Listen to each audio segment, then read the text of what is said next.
Welcome to the American Conference on ESPN. Cincinnati and Indiana. Down to the field with Stormy Bonatoni. Electricity of the student section already. Cincinnati has one of the best home field advantages in college football lately. They have 28 straight wins here at Nippert Stadium. And while Indiana has taken a lot of pride in their ability to rally back and win games lately, those have all been from the confines of their home building. Now, Hoosiers quarterback Connor Bazelak told me they want to prove that they can bring that same poise and toughness out here on the road. Said they practiced for the first time this week with crowd noise and blaring music, working on silent count and communication. He also added how important starting aggressive will be. They can't fall behind the 8 ball early in a place like this. What a huge opportunity for the Sooners before they head into Big Ten play. A shot at a 4-0 start.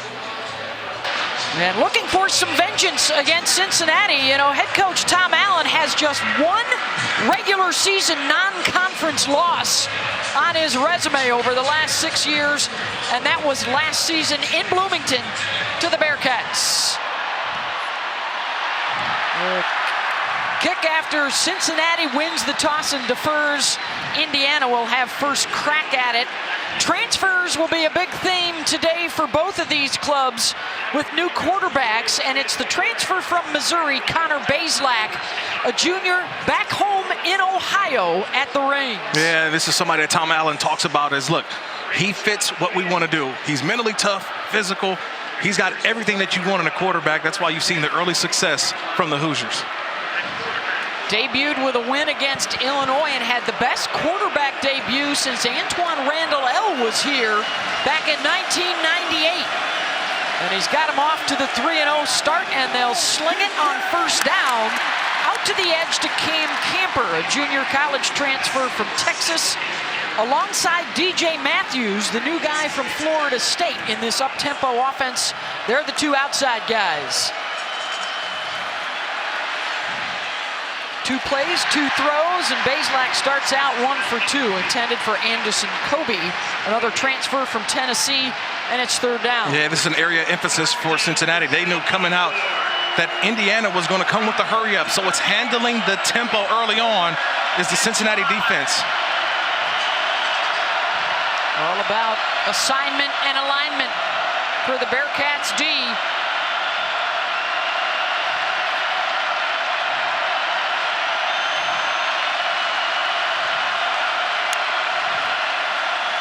Bazelak, flushed, fires it downfield, and it's caught for a first down by Kobe out across the 40, and he'll carry 3 tacklers for 3 more yards.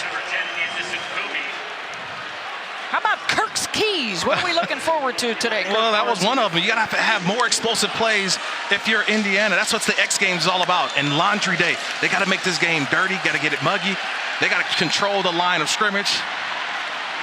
He's already seen 1 first down. Bazelak making some plays with his leg. They need more of those X plays throughout the game.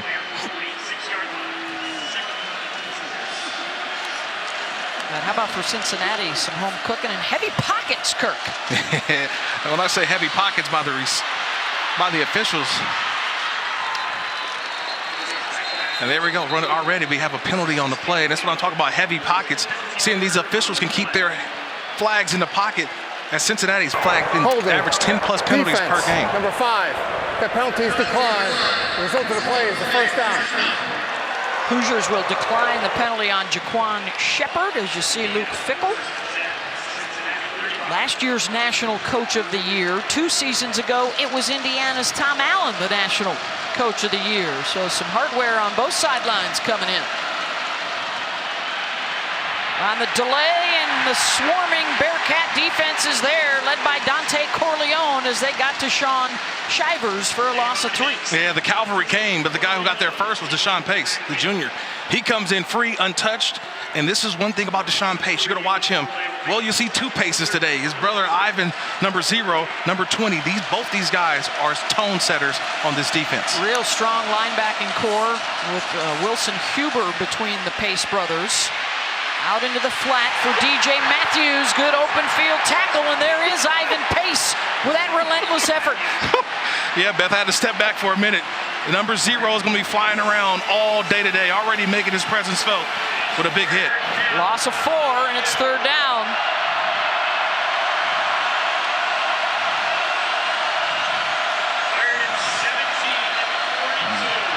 They've converted 1 already, but here's the 3rd and 17.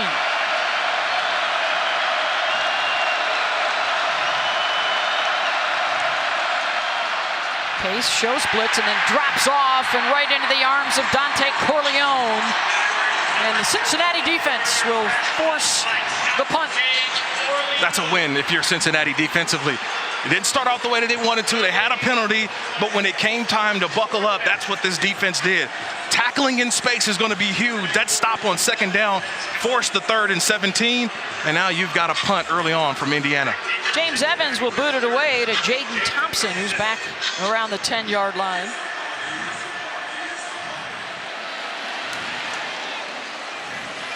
End over end, Thompson will let that one drop inside the 10, and it's down at the 8-yard line by the Hoosiers. Good coverage from Sean Ratcher after the 34-yard boot. Bearcats first possession when we come back to Nippert.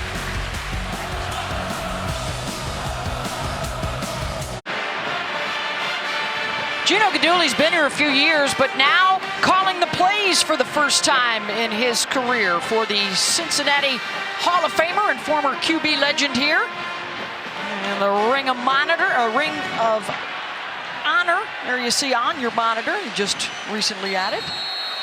And his new quarterback is Ben Bryant, who actually started out his career here at Cincinnati, left to get some playing time and some seasoning at Eastern Michigan, and now returning to his beloved Bearcats and winning the starting job this year, Kirk. Yeah, he's an example of what the transfer portal should really be about, right?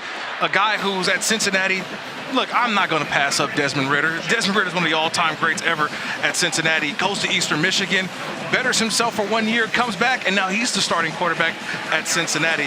This is where the transfer portal works. Ben Bryant, a lot of people know that name around here.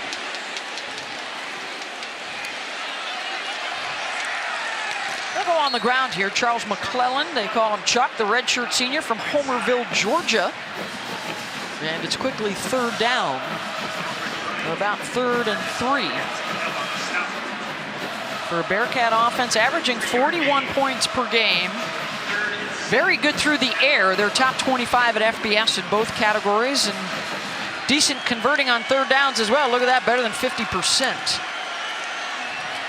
Out of the gun, a good block in front of the quarterback, and the throw out near the 30 to Trey Tucker and a 1st down. Terrific pickup in the backfield for McClelland. Yeah, you're right. He got 2 for 1. He had 2 guys coming in. All he did was just block one, which pushed that defender into another.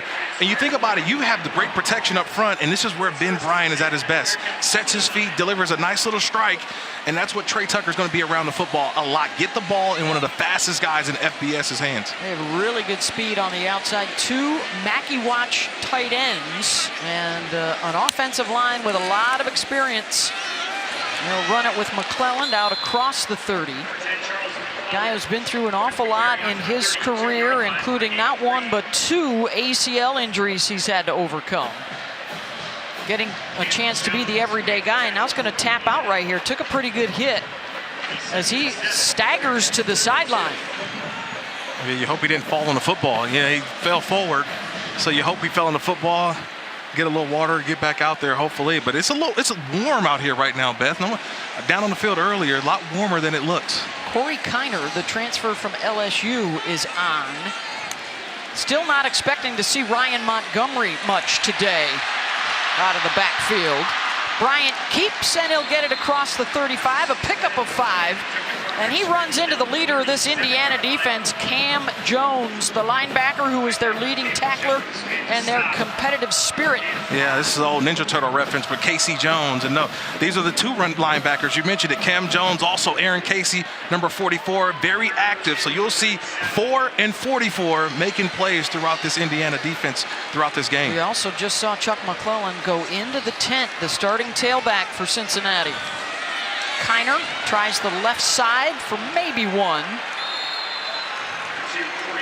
Stuffed on that side of the line by the Indiana defense, and it's 4th down and 1. Yeah, it's a decision right here early in the football game for Luke Fickell. I just talked about it with Indiana. Making this game a laundry game, meaning you got to get it dirty, get it mucky. That's a great job by that defensive front, building the wall and not allowing the yardage for the first down, holding them to a possible punt here. Mason Fletcher, who was recently added to the Ray Guy watch list for top punter in the country, will boot it away. DJ Matthews awaits around his 10-yard line. Matthews, the fair catch. And the Hoosiers will have it at their own 9-yard line after a 52-yard boot from Fletcher, who is the AAC Special Teams Player of the Week.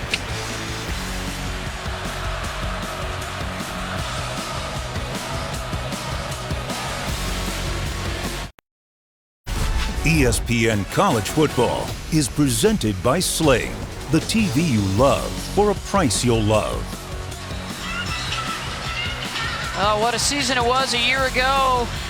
First Group of 5 team to ever reach the playoffs in a matchup with Alabama in the national semifinals after the 13-0 regular season and a second consecutive American Athletic Conference championship. That huge win against Notre Dame came right after they beat this Indiana side. Got as high as number 2 in the AP poll. And after the season, bid farewell to 9 guys to the NFL draft. That's the 3rd most from a school in all of college football. They had a huge season, and now they try to follow it up. They lost out of the gate to Arkansas. And as they get set to transition, Kirk, into the Big 12 Conference next year, they're trying to build something special again here with back-to-back wins. Connor Bazelak stepping up, going to heave it downfield and out of bounds. Intended for DJ Matthews. Yeah, that's one thing I kept preaching all week when we kept talking, right, Beth? What did I say? We can't keep calling Cincinnati a Group of 5 team. I know on paper, and I know the conference, they're still called a Group of 5, but this is a Power 5 team with Power 5 talent. You mentioned the 9 draft picks a year ago. They feel like they've retooled and have that same type of talent on this year's squad as well. 3rd down and 8. Walt Bell is the new play caller here for the Hoosiers, working with their new quarterback, Connor Bazelak.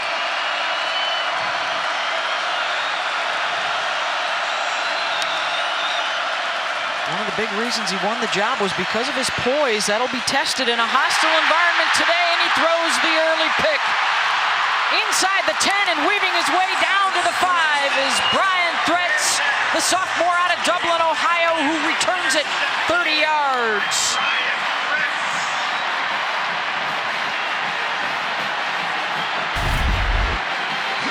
This is one of the things that defensive coordinator Mike Tressel talked about. We want to make sure that Connor Bazelak has a bad day. And he has a bad day. Why is that? Because you just got a safety in Byron Threats who's in the back watching the quarterback's eyes. All he does is wait for Bazelak to make a throw. The throw sails on him. That's an easy pick for the safety who's just playing center field.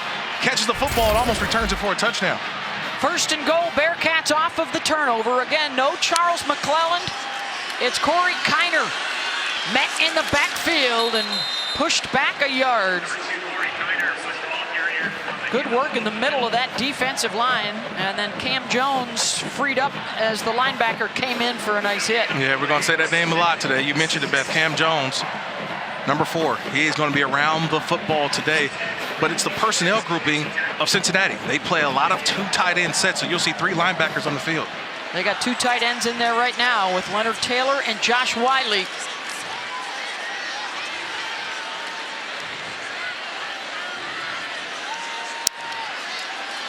Bryant looks to throw. It's Kiner out of the backfield. Good open field takedown. Back to the 5, and that's it.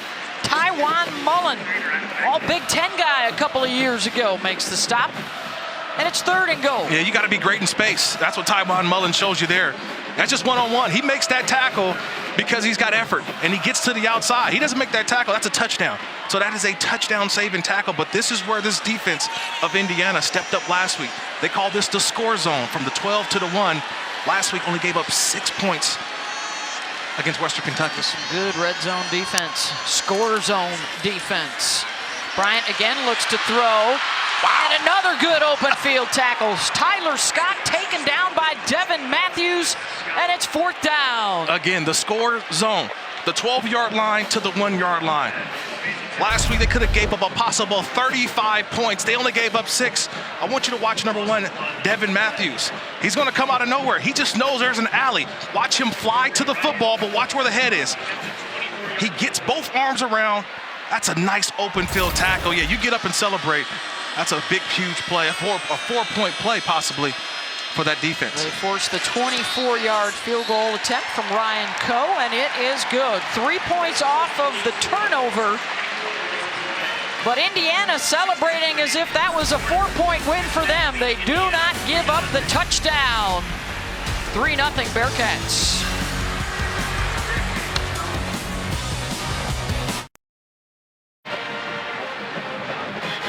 3-0 Cincinnati. They got 3, but they were in line to get 7. And Indiana said, not just yet. Not at all. They're picking up right where they left off a week ago. I know this is red zone that we're showing you, but they call it the score zone when they get to the 12-yard line and to the 1. And defensive coordinator Chad Will, that's what he talked about. It's those 4-point plays where you could have had a touchdown, but they made 2 touchdown-saving tackles, forcing the 3 points.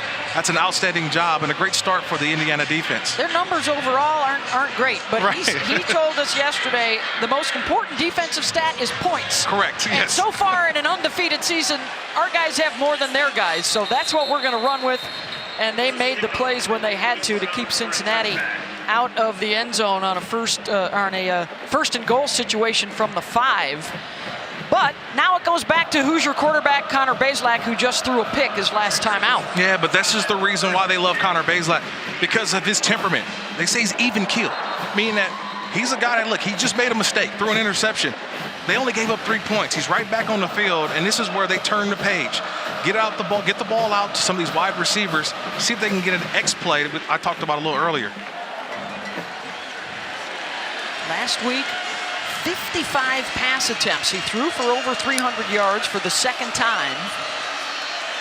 Had a couple of TD tosses. He hands it off here to Josh Henderson, who is the transfer from North Carolina. So they've got a couple of transfer running backs and then a highly recruited freshman who we are likely to see as well in Jalen Lucas. Yeah, they all do a little something different. All 3 backs. Have to locate them all. The receiver screen to Donovan McCulley, the converted quarterback, now at wide receiver. It's going to be 3rd down and short.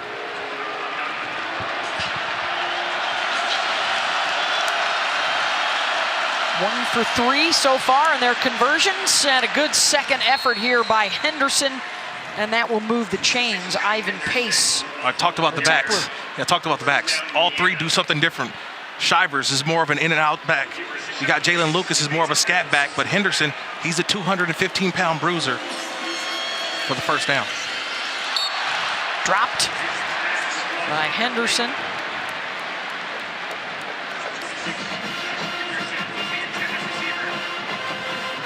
Got to take advantage of every play you can get for Indiana. Their time of possession, obviously, with this no huddle, they only have it about 24 minutes a game. Only Washington State has it less. Bazelak buying time, got a man across midfield, and it's Cam Camper for a first down. I talked to Cam Camper's wide receivers coach earlier. They actually call him Coach Cam. And I say, why you call him Coach Cam? Because he's a junior college transfer, but he never leaves the room. He stays in, he breaks down the film with the coaches. That was a great job of understanding the play, getting to the outside. 15, back to the air, and here's Camper again. Down to the 36, tripped up by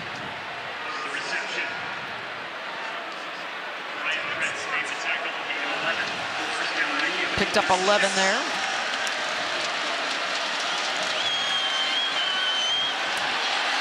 Throwing deep down the near sideline, incomplete. He actually got bumped by one of his own offensive linemen who got pushed into the backfield on to Bazelak.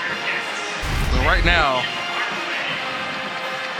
you're seeing he got bumped in because a nice job by Huber, the linebacker, pushes the offensive lineman right into Bazelak, just forcing the errant throw. RPO and the QB keeps it. Bazelak does not slide. Tackled around the 28-yard line by Threats, who had the interception earlier in the quarter. That's what Gain of 8. I call it a keep you honest play, Beth. They keep you honest. They want to show you the quarterback run to try to slow down that defensive end. This time the give to Henderson. Bounces to the outside. And he's got the first down to the 25-yard line. That's a fired up Hoosier sideline. Fired up. That's a nice little run there on 3rd and short. They know that they want to keep these drives going, keep the Cincinnati defense on the field.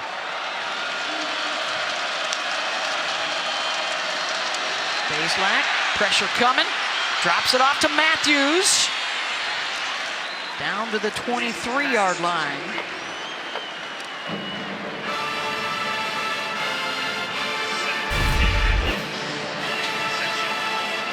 Bazelak understands that he's going to get hit, but watch as he knows I'm going to get hit. I got to buy enough time to allow my guy to get out there to make a play. It's a good job by Bazelak, taking the hit, delivering the throw. Good response by this Indiana offense after the turnover on the last possession. Down into the red zone. A lot of hands on hips right now if you're looking on that Cincinnati defense. Just take a look. A lot of hands on hips, guys sucking a little oxygen. They knew that they had to handle the tempo of Indiana. 12th play of this drive and the 23rd play of the quarter that the Bearcat defense has been out there. Henderson, patient, waits for an opening. Takes it down inside the 15, and it's another first down Hoosiers. Beth, who's winning the line of scrimmage? Number 26 of the Indiana. offense. You see, Did I get that right? First That's down. the complete opposite of what you would think coming into this game. Yep. It was Cincinnati had the better offensive line and the better defensive front. But this offensive line of Indiana right now playing on the Cincinnati side of the field.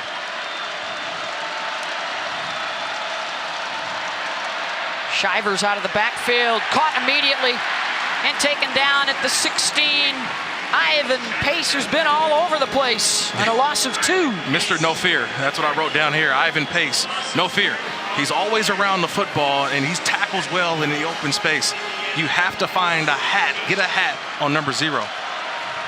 They're heading down into the heart of the student section now. Communication going to be critical for Indiana. Shivers, nice delay, and he scampers down inside the 10. Deshaun Pace, the defender that time, and a gain of 7. The RPO is working for Indiana. They're holding the outside end.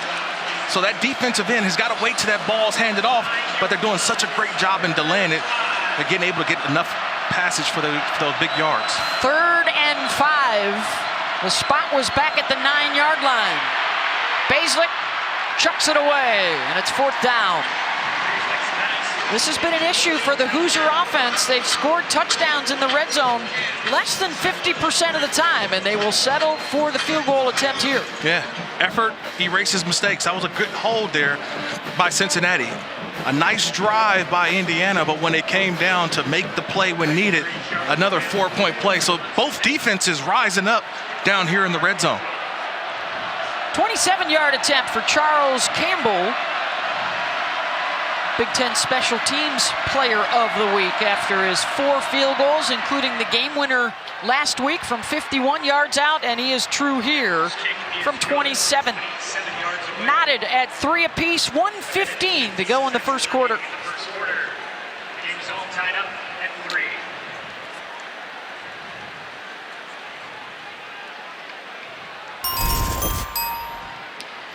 Hey, our Saturday night football game presented by Capital One is just up the road a pace, up the interstate at the Shoe in Columbus. C.J. Stroud and number 3 Ohio State taking on Wisconsin.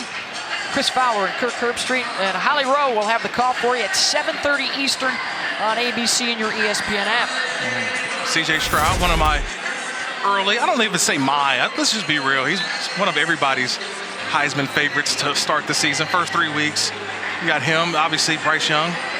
And now it's like, who's the next guy? Who's the next group of players? Obviously, Caleb Williams, quarterback at USC. It's going to be quarterback-driven, I think, again, this Heisman Trophy, as we watch these teams develop throughout the season. That was a 16-play drive 4 minutes and 45 seconds, resulting in the field goal to tie it up for Indiana.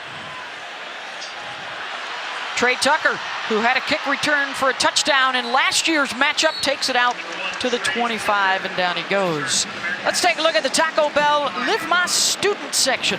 Student sections across the country are competing to be the Live My Student section of the year all season long. They have cranked it up a notch with the vuvuzelas there, Kirk. Yeah, look at your soccer background as well. I know you're a big vuvuzela. Yeah. Getting ready for the little World Cup. Which one is it? Is it Premier League going on? Is it Premier League, I believe. Yeah, there we go. The emphasis in, there we go. Premier. In England. Stage. That's all I know is stages. They are helping Cincinnati do a 28-game home field win streak here at Nippert. Only Clemson has more. Clemson, by the way, a double overtime winner over Wake this afternoon. Deep ball, wide open, and hitting Tyler Scott in stride for the touchdown. 75 yards for the score.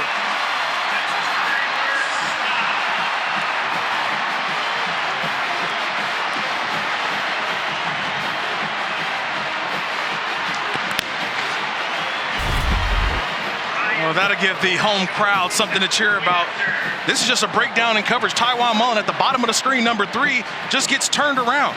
There was no reason for him to go to the outside. A nice stem on the route by Tyler Scott, but one of the fastest players in all of college football, just streaking down the middle of the field with no help. That's an easy throw for Ben Bryant, and it's a race to the end zone for Tyler Scott for a touchdown. Third touchdown catch of the season for Tyler. This is just easy. Ben Bryant just lets it fly. And you just hope that you connect because he's one of the fastest guys. He and Trey Tucker, Tyler Scott, Trey Tucker, 2 fast guys, and it turns into a track meet. And Ben Bryant, go ahead. A career-long touchdown pass from Mr. Ben Bryant. And this is the fast start, right, that Cincinnati was hoping for. They got off to slow starts in the first 3 weeks of the season. Now they get to week 4, got a touchdown on the board. Send it down to Stormy. Well, and what did Luke Fickell tell us? That last week they were harping so much on needing to have a good start that this week they kind of eased off of that a little bit. The guys knew what they needed to do, and here they are early with a 10-3 lead in the first. It's a little bit easier when you're playing with the lead and having to play come from behind, right? First couple weeks they were down at least 10 points. And now to be able to have a little lead, give the home fans something to cheer about. Yeah, Luke Fickell, who just picked up his 50th career win here in Cincinnati last weekend, also talked a lot about, we're figuring out us, was the phrase he used. So many new guys after that undefeated regular season last year and a trip to the college football playoff, but a lot of turnover and still trying to figure some things out here the first month of the season. Hey, our featured AAC football games on ESPN Plus coming up later. It's East Carolina Navy, Rice Houston. How about unbeaten Tulane tonight? The Fighting Green Wave, baby. The Fighting Green Wave. Sign up at ESPNplus.com/AAC or download the ESPN app. I know a lot of Tulane alums excited about the start of the Green Wave. Head coach Willie Fritz. Well, they got Southern Miss this week and then prime time next week on a Friday night. America will be watching. Yeah, I think I may be there. Yeah, rumor has it. Justin Watley with a nice hit on Shivers. Run us forward. Progress will stop. Second down. And it's second down. That's how huge that score was offensively, because now look at the defense. Remember they had hands on hips the prior series, and now everybody's bouncing up. Everybody's got great energy. That's what the touchdown on the opposite with your offense does to a defense. Baselak, incomplete, almost picked again. Threats, who already has one, got a hand on that. Well, now if you're Indiana, you got to be careful about giving Cincinnati the ball back with some time in a short field. And if you're Cincinnati, you got the crowd, and you're showing pressure. Every guy on the line of scrimmage for Cincinnati defensively. They're showing 8 at the line of scrimmage. Well, you see that nonverbal communication they had to work on this week with the crowd noise. down to 2 on the play clock, and a timeout has to be called by Indiana. Prior to the snap, first charge timeout, Indiana. Credit the student section with that Do the one. first full half. You can see Connor Bazelak didn't Yeah, like the 30-second look that he timeout. saw. He's got 8 guys on the line of scrimmage. He's trying to check to the right play. And then you got to get the communication with the running back. Now the running back's got to communicate with the offensive line, and you look to the outside. Are you breaking off routes? There's a lot of communication. Nice job by head coach Tom Allen. Just said, you know what, we'll call timeout. So like you mentioned, Beth, this is a crucial 3rd down early in this football game. A lot of new things going on at Indiana as well, of course, with both coordinators, the new quarterback, the new running back, and a ton of transfers pretty much at every skill position for this offense. They also, again, are going with Caleb Murphy as the starting center. Zach Carpenter still out, the transfer from Michigan. And it's 3rd down, 11. They call timeout and come out in empty formation. That's the answer for Indiana. Against 4-man pressure, Bazelak in trouble, and down he goes, sacked at the 5. Ivan Pace got to him. It's about motor. Number 0 is right there in the middle of your screen. He allows the tackles to go under. He loops to the outside, and it's just just never stopping. A 19-yard That is tackle the for end loss of the first quarter. by Ivan Pace. That'll take care of the first quarter. Cincinnati ending it on a high note and a 10-3 advantage over Indiana.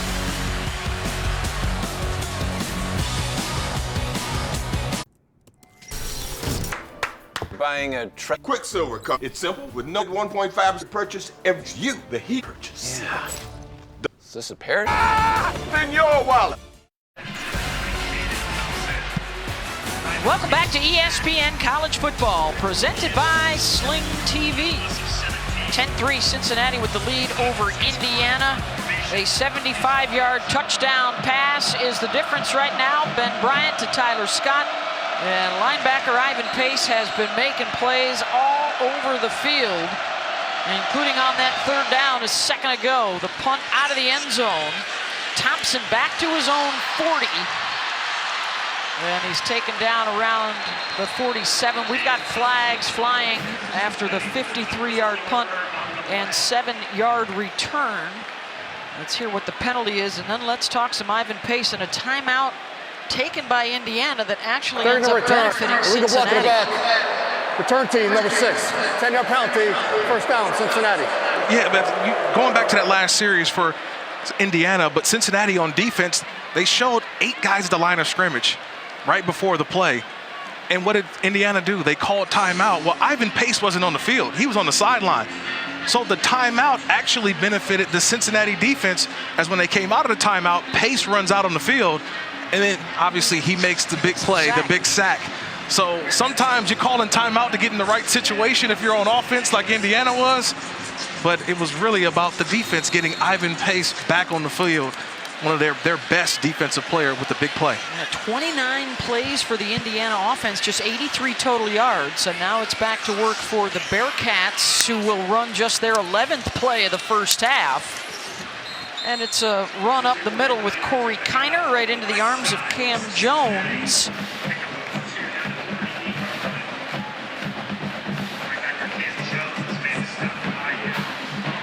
Big hit there by Cam Jones. He's the heart and soul of this defense. That's the man with the shield. Just the 3rd time in history they have had a 3-time captain. And Cam is that guy. Pressure off the edge. Good block pickup by Kiner. Buys Bryant time. He's got a man downfield again. Trey Tucker this time. And now it's both speedsters, Kirk, that have gotten behind the defense. Well, it's a track meet now, right? Maybe Tyler Scott had the baton and he passed it to Trey Tucker. Again, a nice throw from Ben Bryant. It started with the protection, but Bryant with a nice delivery. 45 yards on the pickup, and now quickly to the line of scrimmage for the Bearcats. It's Tucker again inside the 10. They'll mark him out at the 5, and it's 1st and goal, Bearcats. Now they get the underneath pick play going, Beth. You get the tight end, Leonard Taylor, comes from one side. He runs underneath. and then you get the receiver just dragging through. A lot of congestion in there. You wait for it to develop, and another play for a first down. Who's winning the line of scrimmage now, Kirk? Well, now they're playing on the perimeter. This is a perimeter. Cincinnati. Cincinnati's winning on the perimeter right now. Getting their quarterback a little time and finding the speed to burn. On the ground, Kiner, and a rebuttal from the Hoosiers up front. Sionofo Anga-Tatoa, the senior from American Samoa, on the stop. Yeah, but we talked about this earlier with Indiana. This is where they feel they have excelled so far this season, in between that 12 and 1 yard line. As much as Cincinnati's gotten the ball down here inside the 10, they got to cash this one in. Neither side has been able to run effectively yet.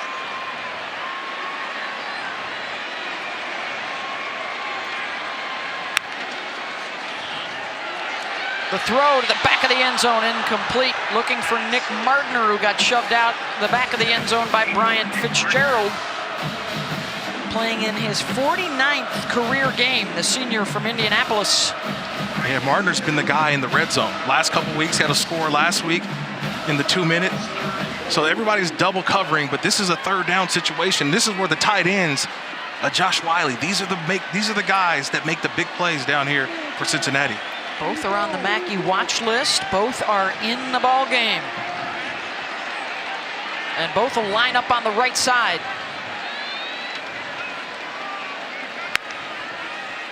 Bryant looking the other way, and he's got his second touchdown pass. This time it's Trey Tucker, and a 5-yard score.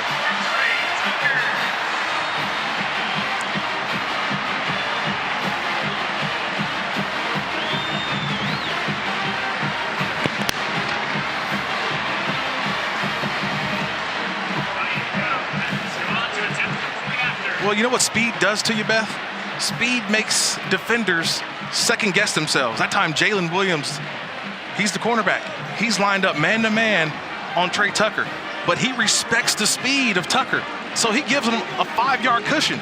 There's not enough yardage down there to give that man that much space.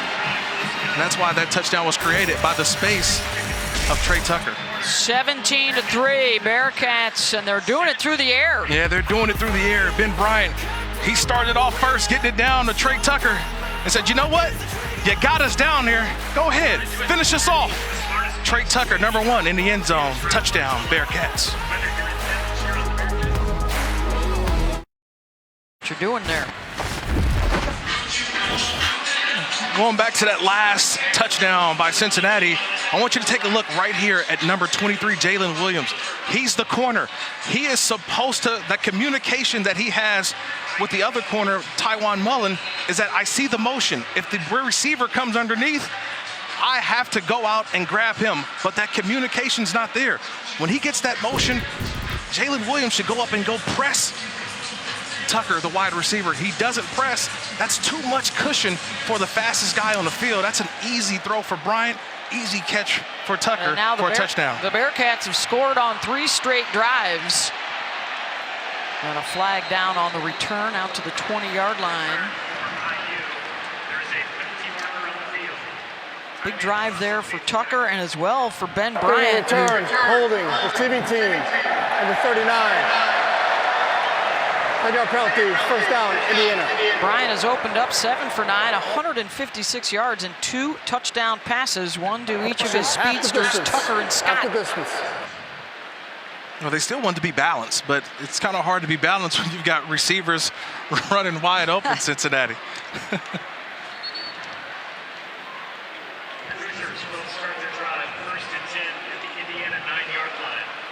So Cincinnati, one of the most penalized teams in the country. Indiana, one of the least penalized teams in the country, but it is the Hoosiers here with the setback inside their own 10.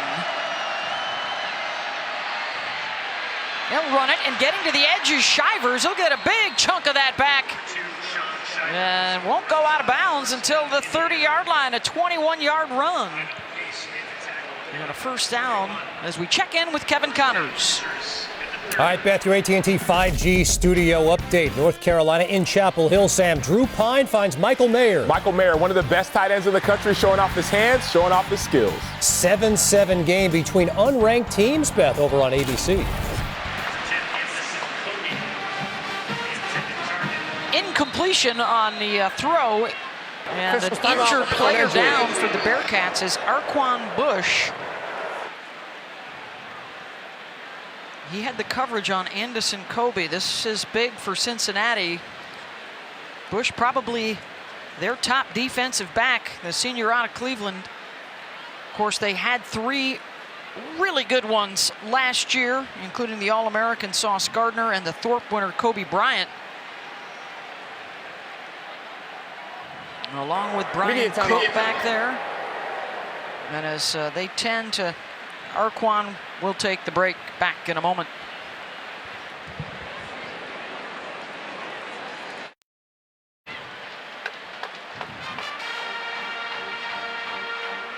Back here at Nippert Stadium, 17-3, Cincinnati over Indiana. 12:03 to go in the first half. And the injury to Arquan Bush, the defensive back here, got tangled up with the wide receiver Kobe and then went into the tent on the sideline.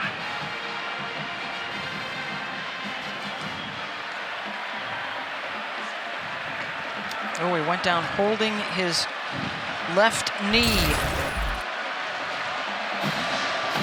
Justin Harris replaces him in the defensive backfield on a 2nd and 10. The 32nd play already of the first half for the Hoosier offense.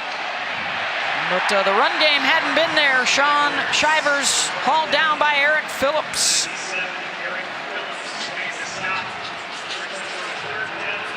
And it's 3rd down.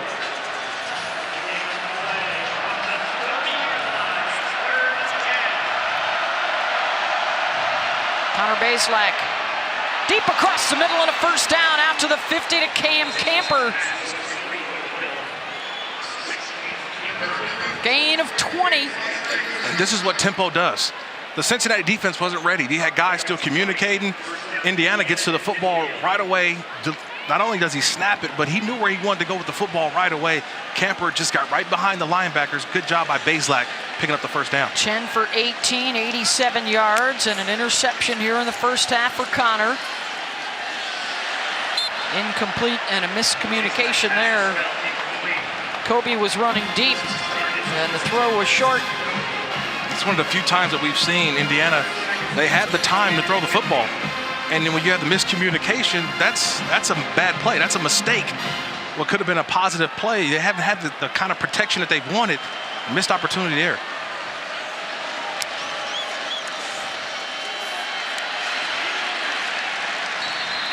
A short run into Cincinnati territory for Shivers. And it's 3rd down and 8.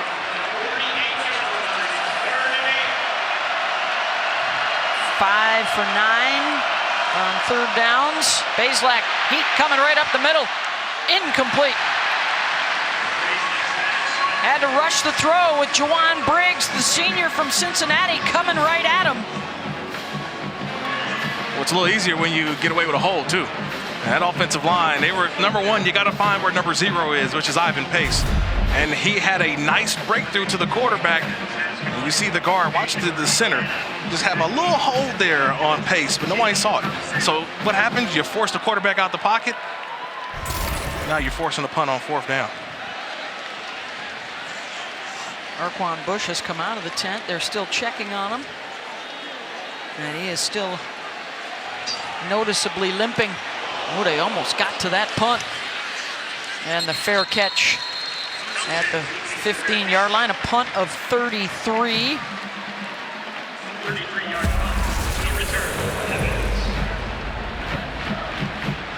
Hey, this season, Allstate will celebrate every field goal and extra point made by participating universities by making a donation to the university's General Scholarship Fund. Thank you, Allstate.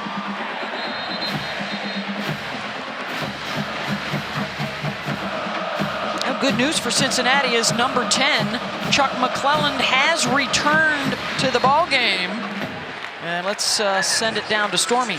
Well, Beth, I can tell you this Indiana defense, there was a lot of emotion on the sideline, but not panic. And what did Tom Allen tell us about this group? That their best quality was grit. He told them to keep stopping the run, keep fighting, and let's get a takeaway here. Well, they did the first thing. They're fighting. They did the second thing. They stopped the run. That's Jared Casey. Well, it's been the X plays, and it's on defense they've given up, not the offense. The offense needs X plays for sure, but defensively they cannot allow these receivers for Cincinnati to get behind them. Whether it's Tucker, whether it's Scott, they have to defend the deep ball, which has been successful early in this game for Cincinnati. Yeah, only 10 yards rushing for the Bearcats. It's all been through the air, and 2 touchdown passes for Bryant, including a 75-yard strike to Tyler Scott. Working out of the gun here, and down he goes. Sacked back at the 5. Alfred Bryant, the senior out of Fresno, Texas. And it's 3rd down and long. Oh, nice job by Bryant. He goes from the outside, but he swats to the inside.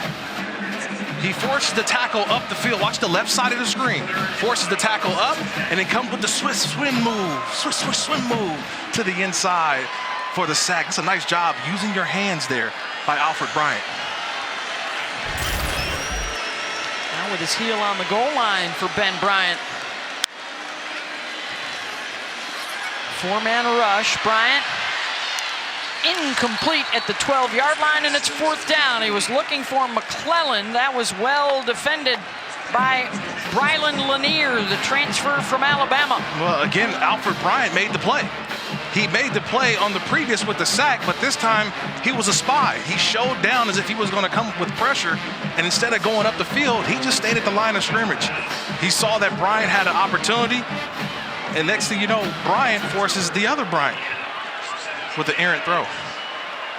Punt out of the end zone. DJ Matthews, it's a low bender. He'll take it at midfield. And dives inside the 40. Indiana looking for points. They are set up nicely here. 9:11 to go in the first half.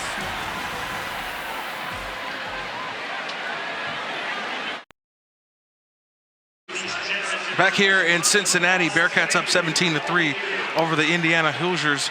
Nice job defensively by Indiana, but now they've got the ball across the 50-yard line, and Walt Bell, offensive coordinator, I think this is a throwaway down. They've got to go ahead and take a shot down the field. The offense have sputtered the last couple series. Why not take a shot down the field? Well, they're going to go in a different direction here with a Wildcat and Donovan McCulley. Former quarterback, now playing wide receiver, and he comes in as the Wildcat and runs maybe for a yard. Yeah, but you always got to be aware of, there's Arquan Bush, number 9. He's the best defensive back for the Cincinnati Bearcats going to the locker room, but I think that was a wasted opportunity there for Indiana. Had an opportunity to go up top without the best corner for Cincinnati available. So one of the best defensive backs is heading to the locker room, and another run play maybe for a yard. Now you're going to force Bazelak to throw. He's missed 4 of his last 5 passes. But you started in plus territory. Yeah. And it's back-to-back runs. A run on first down was a Wildcat that fooled nobody, and now you're forced with a 3rd and long here. Pressure coming. Bazelak nailed as he throws, and it's caught. Towing the line inside the 20 is Cam Camper. Big play for Bazelak as he got smashed. Tough. Mental, physical toughness. Connor Bazelak, he knows he's going to get hit. He takes the shot from Hubert, but man, he delivers the football. And a wide open throw to the edge and a touchdown, Indiana. Josh Henderson. 19 yards on the score, and they take advantage of the short field.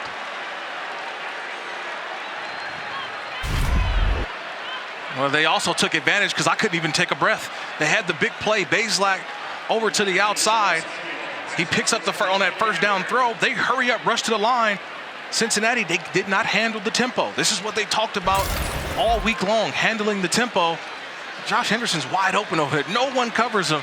Just throw it out there. He runs in for a touchdown. This is what tempo does to defenses. Got a flag down, the extra point good. Offside, defense, penalties decline, the try is good. Immediate timeout. Yeah, the defense, there was no defender on him. Number 5 there trying to get to him, Shepard. He's just standing over there. Hey, hello, hey, look me, I'm over here, here.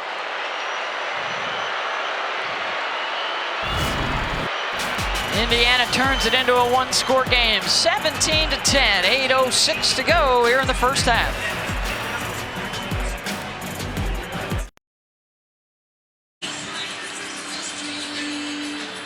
A tempo touchdown for the Indiana Hoosiers. We'll explain in a moment. And they cut the deficit to 17-10, just over 8 minutes to play here in the first half. Beth Mullins, Kirk Morrison, Stormy Bonatoni with you. The American Athletic against the Big Ten, although Tom Allen said we're preparing as if it's another Big Ten game. That's how good this Cincinnati program has become. Let's check in right now with the studio. All right, Matthew Dr. Pepper Fansville studio update. Sam Acho, Middle Tennessee State up big at Miami. Up big. 2 turnovers by Tyler Van Dyke. 1 a pick 6, down 24-3. Chase Cunningham, the touchdown run. Beth, it's over on the ACC network. Wow, major development there. Just wait to the fourth quarter. Just wait to the fourth. I know it's drama. Well, we got a little bit of chaos brewing here in the second window of the day after I think most of the favorites won in the first window of the day, including Georgia and Michigan and Clemson. Chuck McClelland in at tailback. We're going to talk about a little chaos courtesy of that Indiana offense on the last possession. They throw out across the 30 for a pickup of 8. Let's go back to the last play, the touchdown. Yeah, one of the things that Mike Tressel, defensive coordinator, had talked about all week long was how to out-tempo their tempo. And that's what they're trying to do defensively for Cincinnati. And on that last drive, it just didn't happen. You had receivers running wide open at the line of scrimmage. We'll get to that in a moment. 2nd down and 3.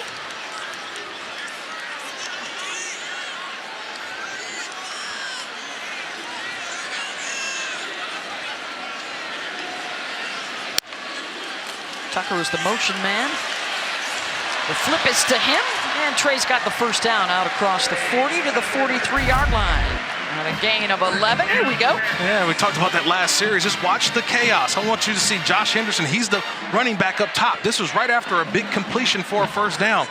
It's chaos. It's guys running off the field at the bottom for Cincinnati. No one covers the running back up top. Easy throw for a touchdown for Indiana. Out on the flat to Charles McClelland and into Indiana territory. A gain of 9. Looks like he's shy a yard. That's back-to-back plays on the perimeter. We saw early on in the game, Cincinnati was trying to go through tackle to tackle with their run game. Now having some success getting the ball on the perimeter with receivers. Now McClelland.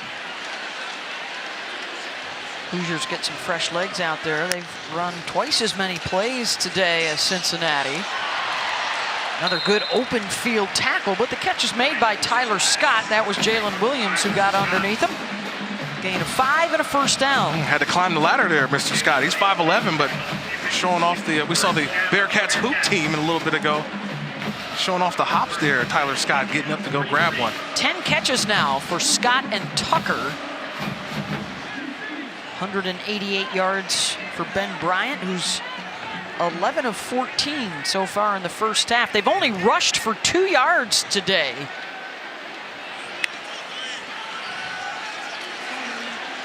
And throw it down inside the 40 to Scott, and a gain of 8. Hoosiers are saying no catch.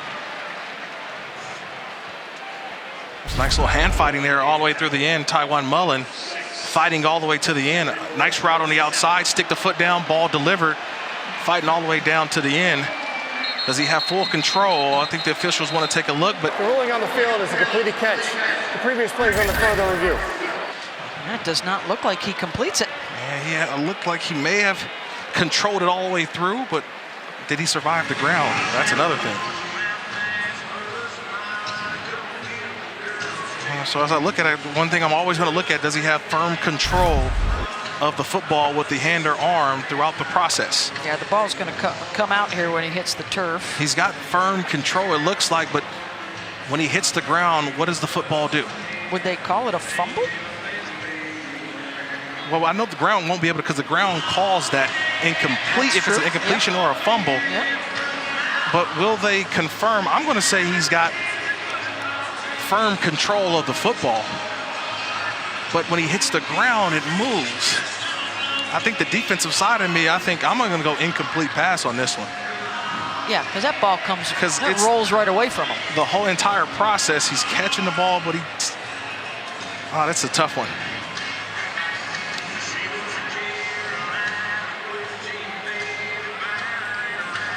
But remember, the call on the field was a catch. Do I see enough to overturn it?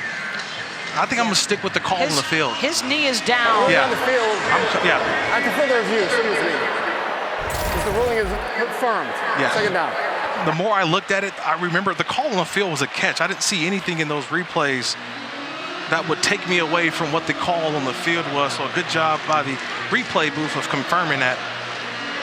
But still, good fight by Mullen. You know, that's what you're taught as a defensive back. Make them have to replay it. Fight all the way to the end. Second down and 4.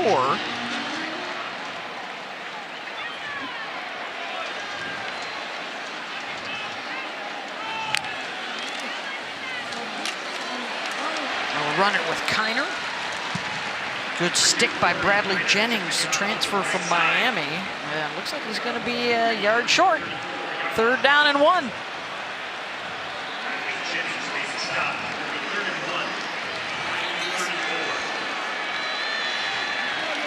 They bring in the extra tight end, Cincinnati, 2 tight ends now on the field.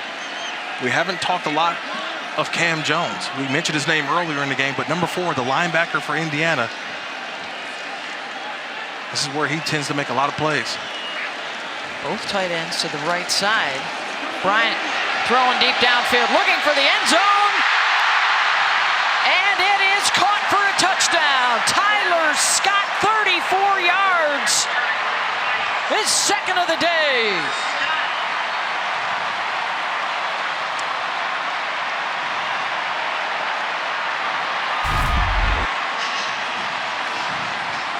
Beth, I don't know if you could throw a better ball than this. I mean, Ben Bryant, look at the accuracy of this football. It falls right into the arms of Tyler Scott. That's his 6th catch of the day, but they go under center. And they made everybody think they were going to run. They went 12 personnel, but they took a shot at the end zone. Great coverage there by Mullen, but an outstanding throw from Ben Bryant to Tyler Scott. Third touchdown pass of the first half for Ben Bryant. 2 of them to Tyler Scott. His 9th career touchdown catch, all of them better than 20 yards on the receiving end. I just want to know, what could he do better? Number 3, the corner, Tywan Mullen, he's there. Look at he's got the arm in. He's trying to arm bar it. But that ball, I don't know if he could have walked that ball down there and put it in a better spot. Ben Bryant, outstanding. That ball is all the way to the outside, and he allows his speedy receiver to fall right underneath it. That's just an outstanding throw. Scott and Tucker been carrying the load on a day. They really haven't run it much. But they are doing the damage with those 2 guys through the air. 12 targets, 11 catches, 3 touchdowns. It's still funny. We're still learning ourselves. We're trying to figure out who we are. Is this a passing offense at Cincinnati? A deep passing offense? I mean, they are turning into one of the more outstanding offenses in college football. And Ben Bryant, this is what he brings. This is why he came back here to Cincinnati as a starting quarterback. Well, I guess you do whatever you got to do for an offense that has been 50-50 much of the season in terms of their rushes and their passes, including their touchdowns on the ground and in the air. Let's check into the studio. Hey, Beth, coming up on the Geico Halftime Report, we'll check in on the showdown in Knoxville. Game day in the house this morning. Florida and Tennessee in a tight one. Plus, Clemson in a wild affair at Wake with a monster game from DJ Uiagalelei. And Aaron Judge takes another swing at history. All coming up when you join me and Sam Acho at the half. Looking forward to that, guys. 4:33 to go here in the first half. 24-10, Cincinnati on top of Indiana. Hoosiers trying to respond. This is Josh Henderson, and flags on the turf. There's a penalty marker on the flag. That was a late flag from the deep Personal official. foul. Illegal block below the waist. Defense, number 11. 15-yard penalty will be added at the end of the run. First down, Indiana. That's Sammy Anderson. He's the nickel corner. He's in for Arquan Bush. And I think that's Luke Fickell saying the same thing. What did I miss there? Indiana first down. First set down to 45. That is a point of emphasis, though, by the officials this year. Can't go low on the blocker. Hoosiers will run it. Trying the left side, maybe a couple. We have not seen DJ Matthews back for the Hoosiers since his injury earlier in this first half. One of their star wideouts. We have seen the Hoosiers run 42 plays already in this first half. Henderson, he's been solid out of the backfield as a receiver. Well, a lot of it is just a miscommunication because they're going in empty formation. So now they're forcing the linebackers, safeties, and corners to communicate, but they don't have enough time as fast as this offense is moving. They'll run it on 3rd and 1 with Henderson, and it depends on the spot. Looks like he's short. Yeah, he's short. 4th down. And it's a big group up front for Indiana. They're without Malik Van, the grad transfer. He's been out early. They're going to go. And this defensive front, they wanted to be dominant up front. It's every man up. Are they going to direct snap here? They got 6 offensive linemen and no quarterback yet. And here he comes. There he is. The wideout, Donovan McCulley. With a tight end and a running back alongside him. And a timeout, Bearcats. Charge timeout, Cincinnati. It's the first of the half. Be a 30-second timeout. A lot of confusion there for Cincinnati defensively. It's 4th and 1. So the one thing that you're thinking, okay, Cincinnati has not been lined up to the best of their abilities today. They've been having a tough time with this Indiana. Now, just watch the Cincinnati defense. Everyone's talking, communicating. Hey, what you got? Who's in? They don't know. And so Luke Fickell calls a timeout. Get your guys lined up. Get them ready to go. Well, that's unfortunate for Indiana because they were not ready either. Right. And if they had snapped it, they would have gotten the first down against a confused defense. Well, now they know you can't surprise them with the Wildcat any longer. So Donovan McCulley will stay in there as the Wildcat here on 4th down. There's a look at Ivan Pace across the way. McCulley. And a flag and a false start on Indiana out of the timeout. False start. Offense. Number 70. 5-yard penalty. 4th down. Well, that changes everything. It was Luke Haggard, the left tackle, senior out of California. And that just messed up the entire plans. And this is the reason why they've won 28 straight here at Nippert Stadium. You get loud when you know you're supposed to on 4th down. It's the false start.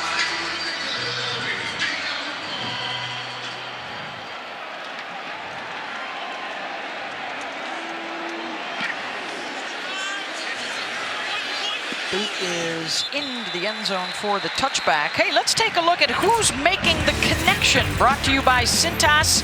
And how about Ben Bryant, 3 touchdown tosses? It's been his wide receivers.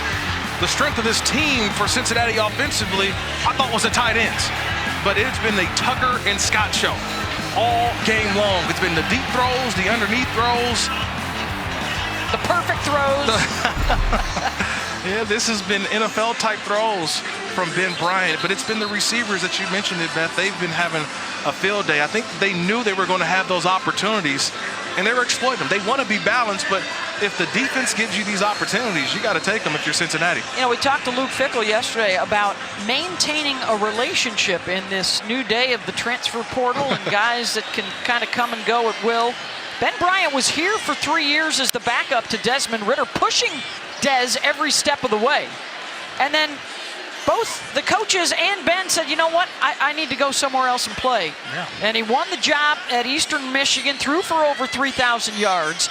And then when Ridder left, he was welcomed back. He had maintained a good relationship, always wanted to return to Cincinnati. And he beat out Evan Prater in trying to win the starting job in the offseason and into training camp. And now he has a chance to run the show and having a big day today. Hits in the face. Offense, number 74. Half the distance to the goal. First down. That's on Jeremy Cooper. Bryant, by the way, has hit 5 passes in a row, including a touchdown and 72 yards. But I love what the coaching staff said about Ben Bryant, is that they wanted Ben Bryant to come in and be Ben Bryant. They didn't want him to come in and try to duplicate or be Desmond Ridder. They wanted you to be the quarterback who you are.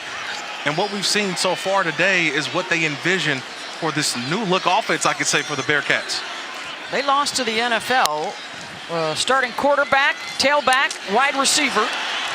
Good hit there from the Indiana defense and Jalen Williams. But not only Desmond Ridder at quarterback, but Jerome Ford at tailback, Alec Pierce at wideout. So incorporating a lot of new guys, but at least Bryant returning to a place where he knew the system and familiar with everybody around it. Yeah, you always like to return home. They left the door open for him. They said, look, you always have a place here. And the thing is, I remember a couple years ago when people thought that Bryant should have been the starter over Ridder. But yet Ridder upped his game, so you can say Ben Bryant pushed Ridder to be a better quarterback. Second down and 20. Bryant to his tailback. Breaking a tackle is McClelland and busting into the secondary.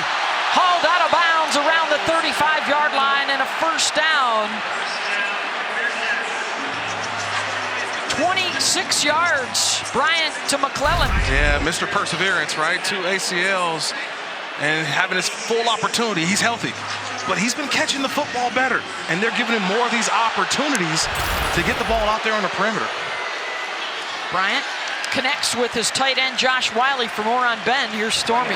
Well, guys, he told me that he never wanted to leave Cincinnati, that he wanted to be with his guys. It was one of the toughest decisions he ever made to leave. But now that he's back, I asked him, what was the feeling like the first time you walked into Nippert Stadium as the guy? And he said it was unreal, but it was also feeling like he never left before. And now he's got as many touchdowns as incompletions, guys, so he's doing pretty good today.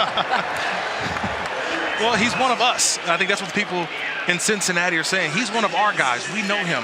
He knows the fabric. He knows the culture. And I think they are gravitating to Ben Bryant. All right, now he's running the 2-minute drill here. 24-10 lead. They have a couple of timeouts left. They'll run it. Stuffing the hole. Cam Jones got on Corey Kiner.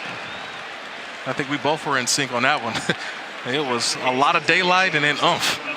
And Cam Jones making his presence felt. Clock continues to run. Cincinnati doesn't seem to be in any hurry here.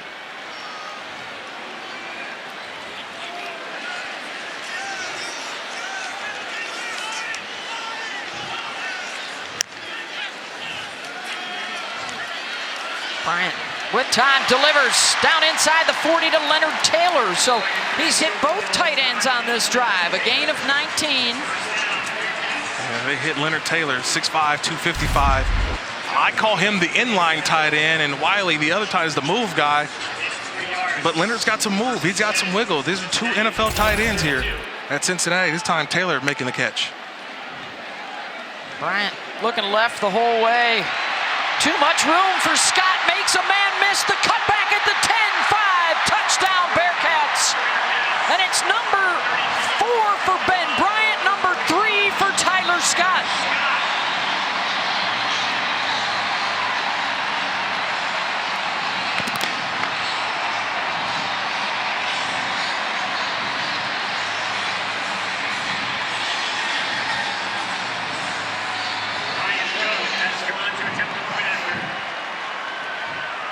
Wow. What more can you say with this offense? Ben Bryant, a new career high, 4 touchdown passes. And we're still in the first half, Beth. Ben Bryant putting on a show. I want to go back to that touchdown.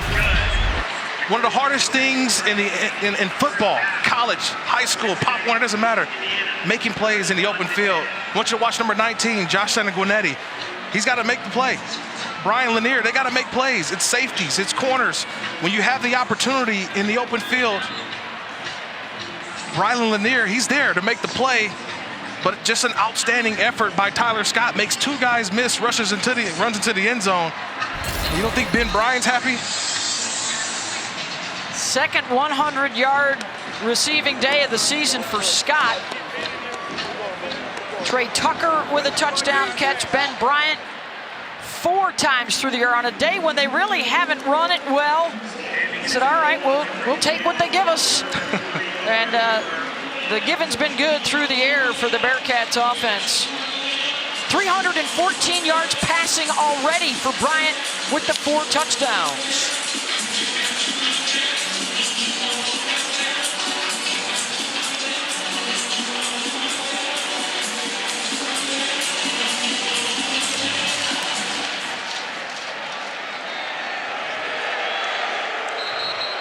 Hey, our Saturday night football game is presented by Capital One. We got a Big Ten showdown up in Columbus.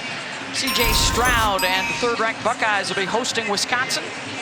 Chris Fowler and Kirk Herbstreit on the call, along with Holly Rowe. That's at 7:30 Eastern, 4:30 Pacific on ABC and the ESPN app. I want to go back to that Indiana last drive, Beth, and the self-inflicted wounds for the offense. And they had a 4th-and-1 opportunity. The left tackle, Luke Haggard, what happened? He false starts. Now it goes from instead of 4th-and-1, it's 4th-and-6. They got a punt. And then Cincinnati drives down and scores another touchdown. It's sometimes little plays, self-inflicted wounds that put you in bad situations. Cincinnati capitalized. Bazelak sacked, ball is out. Bearcats scoop it up, and they're gonna score. Touchdown for the Cincinnati defense.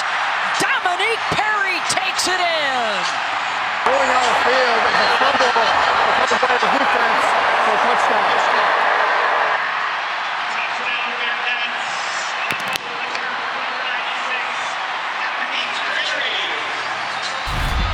I talked about the every man up mentality for this defensive front of Cincinnati. Watch the top of your screen. Eric Phillips, number 97. He just gets around the tackle, finds a way to get the ball out.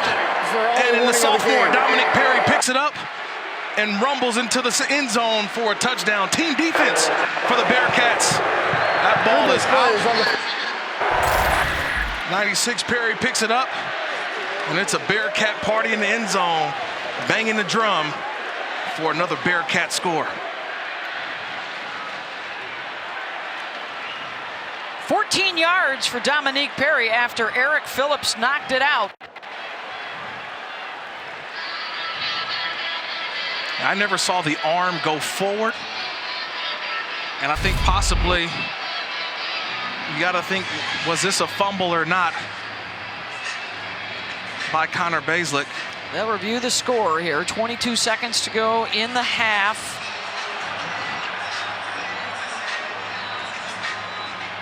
Ooh. This is going to be a tough one. Wow. At my first look at it, I wasn't sure if that arm came forward. But the arm actually seems to me like the arm comes forward, but it holds onto the football. And then the ball was released or fumbled. Now, Beth, you're talking to a former Raider here. To a former Raider. I was just about to say. So this is something we know, the tuck rule. And it's how do you apply that rule here? Fumble called on the field. Arm goes forward, ball still in hand. There was not an empty hand that went forward. I can't call that an incomplete pass. I believe that that's going to be confirmed as a fumble. His arm went forward, but he still had the football. He completed the process of the throw, and then the ball came out. I'm going to have to stay with the call on the field of a fumble and a touchdown. I know people are going to say, well, the arm's going forward, but I thought he completes the motion of a pass and still held on to the football. It was not a continuous motion, or it was a continuous motion where he still held on to the football and the ball was out. They are taking a long time looking at it. I'm gonna go with the call on the field. That is too tough for me. I think he completed that throw, and I didn't see an open hand. That has to stay as a touchdown. After further review, the ruling on the field stands. It's a touchdown.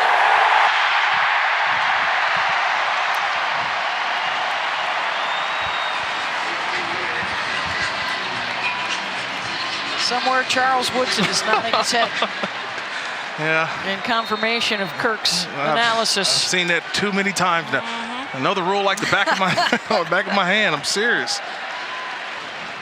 Well, what a turn of events. The quick strike for the offense, the scoop and score for the defense. Extra point is good. All three phases complementing one another in this first half. 38 points up on the board for Cincinnati. If you think about just how crazy, you think about last year's game and the run that Cincinnati went on. Remember, they were down 14 early on. They ended up outscoring them 38-10. And we're only in the first half.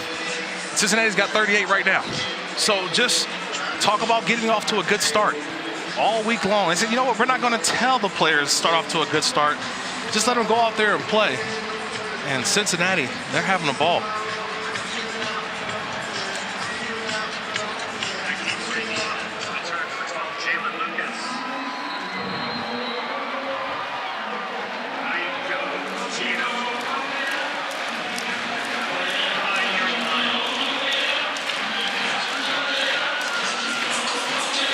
Lucas is the deep man here.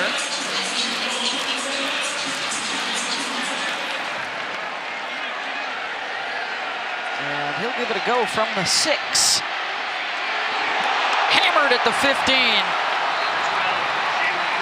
And down he goes. Ty Van Fossen got him. Hey, kick off your Week 3 NFL Sunday at 10 Eastern with the Countdown crew on ESPN. Matt Hasselbeck will sit down with Bills QB Josh Allen. They'll have all the breaking stories for you, injury updates, and previews of each game right up to kickoff. Tomorrow morning, it's Sunday NFL Countdown at 10 Eastern. Some big games tomorrow, can't wait. San Francisco 49ers, they've got a new quarterback. Came in relief last week, Jimmy Garoppolo did, of Trey Lance, but he'll start against Russell Wilson Sunday Night Football. So exciting slate of games in the NFL tomorrow. Into Monday with the Cowboys and somebody break up the New York Giants. A lot of people here in Cincinnati want to see how the Bengals do tomorrow. They take on the Jets. After the 0-2 start, Sean Shivers is shut down by Jabari Taylor, and that should do it for the first half. A good one for the Cincinnati Bearcats. They lead Indiana 38-10. It's time for the halftime report with Kevin Connors and Sam Acho. All right, Beth, a statement 30 minutes of football from Cincinnati. Come on inside. Geico halftime report. What a busy start to Week 4. Welcome back to ESPN College Football, presented by Sling TV. Big second quarter for Cincinnati to bust open a close one. It's 38-10, thanks to 4 touchdown passes for Ben Bryant, 3 of those to Tyler Scott. The defense also getting a strip sack and a scoop and score. All 3 phases getting involved here for the Bearcats. And they will also have the first possession of this third quarter as we break down the last Cincinnati offensive touchdown pass with today's playbook, brought to you by T. Rowe Price. Well, Chad Wilt, he's the defensive coordinator for Indiana. He talked about it. You got to tackle in the open field. This is a bad play here by the defense for Indiana. I want you to take a look here. Number 9, Brian Lanier. He's the corner. He's got outside leverage. He's got to get to the outside to force Tyler Scott back to the inside, which now forces another one-on-one tackle by number 19, Josh Sanguinetti, the free safety, and he misses as well. You got to know where the help is. If you're going to miss, make him miss back to the inside where the help is. Bad communication, bad open field tackling by Indiana. Let's see if they gear up the run game a little bit here in the second half. They only rushed for 9 yards in that first half, but that's because Bryant was so good through the air, 314 yards passing. And Chuck McClelland came into the game 4th in the American in rushing. He's got over 1,000 career yards, has overcome a couple of ACL injuries to get back out there. The slant to Tyler Scott, who is just having a field day, gains 11 there. Touchdown catches of 75, 34, and 32.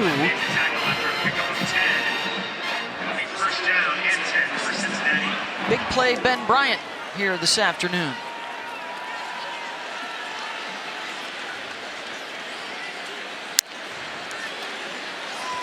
McClelland wrapped up by Matt Holt, the linebackers for the Hoosiers. It's always fun trying to establish an identity each season for your football team. You mentioned it, so many guys they counted on last year. 9 draft picks to the National Football League. And we talked to Wilson Huber, the linebacker, and they said there was a lot of shoes that had to be filled when it comes to the guys who left, but they felt like they had the guys who've been here, the fabric of the culture of this team. And you're seeing it offensively today. Really nice shoes, by the way. Oh, and there's an opportunity for Indiana, and they get the interception off the deflection. Tywan Mullen went through the hands of Leonard Taylor. Tips and overthrows. That's the way the game is. Tips and overthrows. And I think this is one of those passes that Ben Bryant wish he had back. It's just a little high, got up high. And I know that Taylor's 6'5", 255, but he threw that one just a little too high. Ball flies into the arms for an interception. Let's check in with Stormy Bonatoni. Well, Beth and Kirk, if there's one thing we know about this Indiana team, it's that they have grit and an ability to rally. I spoke to Tom Allen coming out of the locker room, and he said that grit's going to be on full display. They need to dig deep. This is a four-quarter game. Show some character, execute in all phases. So one phase, we're seeing some early execution at least. Yeah, they've been on the right side of some dramatic finishes through the first 3 weeks of the season. Nice juggling catch there for Kobe and a gain of 12. And Connor Bazelak has gotten them on game-winning and game-breaking drives late against both Illinois and last week against Western Kentucky. Much bigger task here today against Cincinnati, but they're trying to gear it up. Sean Shivers, see if they can punch it in off the takeaway. Well, Shivers has delivered the boom there. Tosh Ward, the nickelback, got caught flat-footed. Shivers ran right through him on that first down.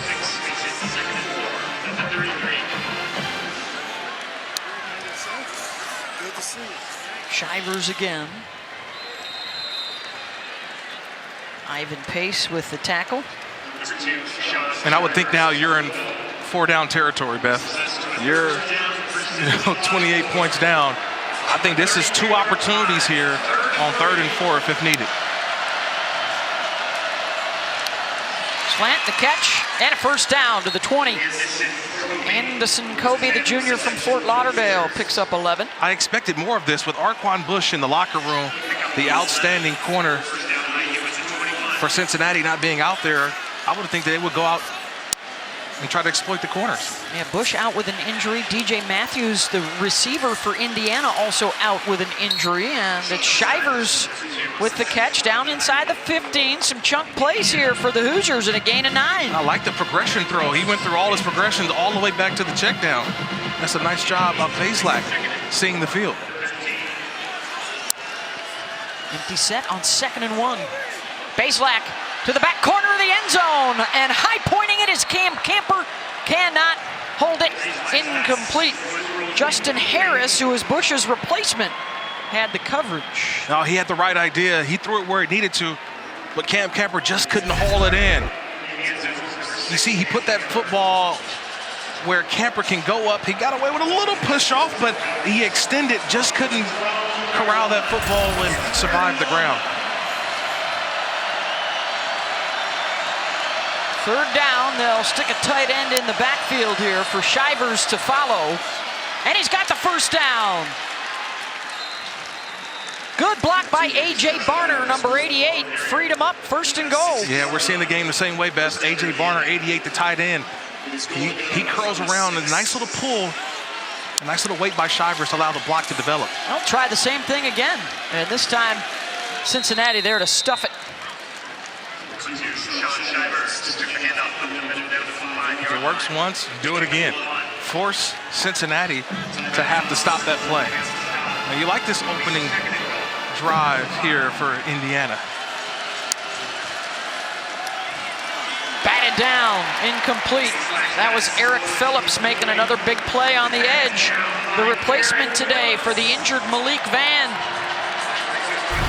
Eric Phillips, 6'3", 260 pounds. You're taught as a defensive end. If that quarterback's back foot stops, if it's three-step, you go as deep as you can and just jump up. And that time, the 6'3" Phillips with the bat down or the swat.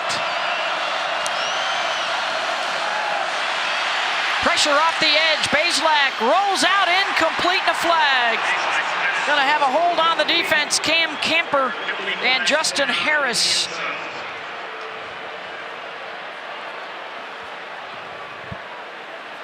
Bazelak, a good job to extend the play. Pass interference, defense, number 12. By rule, the ball will be placed at the 2-yard line. Automatic first down. Yeah, that was all Bazelak. Extending the play, getting out of the pocket. One thing I want you to see is he keeps his eyes downfield the entire time. Bazelak does. And yeah, that's the official standing right there. So you hold on to the jersey of Cam Camper. Yeah, Justin Harris. They're going to call that play every time. Shivers the offset back. He's got it, tries the left side. And it will be second down and goal. Ivan Pace in the middle of things again.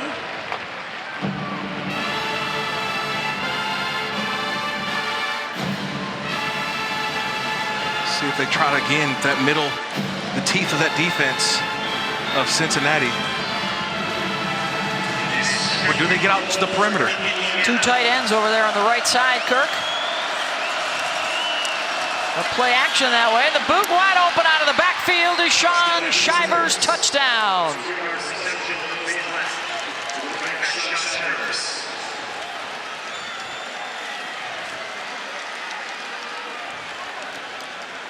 That's a terrific drive there by Indiana. They get all the way down.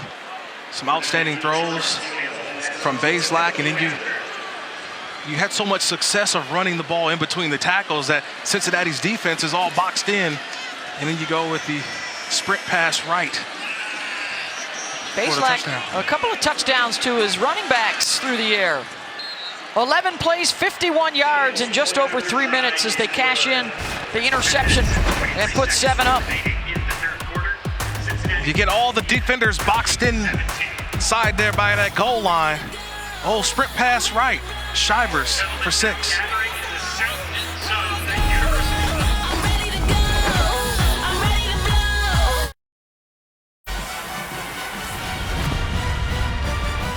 Welcome back to the American Conference on ESPN. Gorgeous afternoon here in Cincinnati for the Bearcats and the Hoosiers. And right now, Cincy on top of Indiana 38-17 early in this second half, and coming off a score by the Hoosiers after they got a takeaway.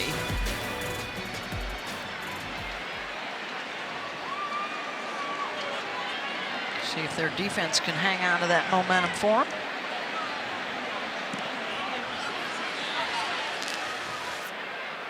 Tucker will let that one bound over his head.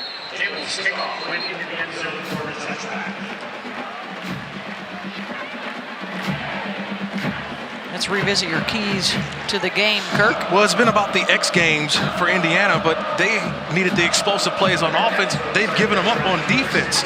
And in laundry, I call it laundry day because they got to get dirty up front. Have they been doing that? Yes, they've outrushed the Cincinnati Bearcats, and they've also defended the rush well, 40-15. On the opposite side, Cincinnati, home sweet home. They got off to the fast start. They weren't down in this football game. This crowd has helped them bring them along. But they're still on pace, Beth, for the average of 10 penalties per game. Right now, 5 penalties. So they still got to cut the penalties down, but so far doing a terrific job with their explosive plays offensively in the passing game. Yeah, scoring right on cue. plays of over 30 yards, one of them over 70. Right on cue with the penalty, though. And there you go, number 6 today. False start. Offense, number 60. 5-yard penalty, first down. For the Bearcats, they will be at Tulsa next as they jump into conference play for the last time in the American Athletic. Then it's off to the Big 12. Nebraska up next for Indiana. They will start their Big 10 slate, and of course in the coming years both the Big 10 and the Big 12 and the American all will start to look a lot different with the realignment going on. Realignment, expansion. I'm gonna keep a key card with me with all the different teams moving. You say, wait, they're there. Wait, BYU goes here. UCF here. Wait, Houston's gonna be here. Wait, now the Sun Belt. Okay, it's just too much right now for me, Beth. Of course, USC and UCLA trying to come join the Big 10.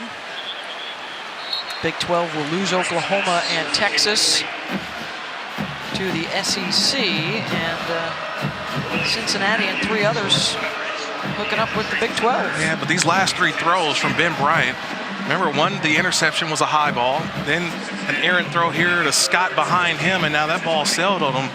Last 3 throws from Ben Bryant, definitely not what we saw in the first half.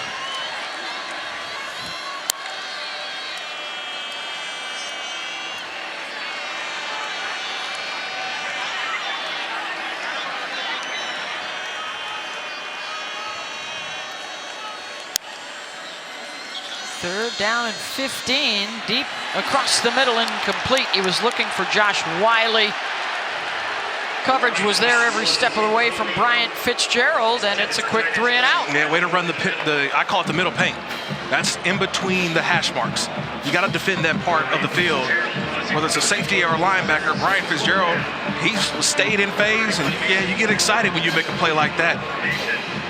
He was right there with Josh Wiley the entire time. Everybody was hoping for a flag, but that was just terrific coverage by Bryant Fitzgerald.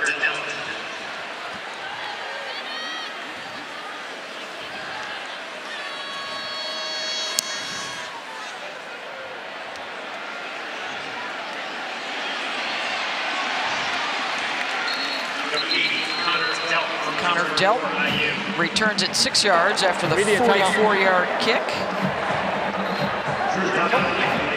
Our college football day continues. Saturday night primetime. Big Ten country, Ohio State and Wisconsin. From the Shoe up in Columbus. Gets underway at 7:30 Eastern, 4:30 Pacific tonight. Will anybody be able to guard Marvin Harrison Jr.? Hasn't happened yet. Oh, man. He is a posing figure in that offense for Ohio State. Wow.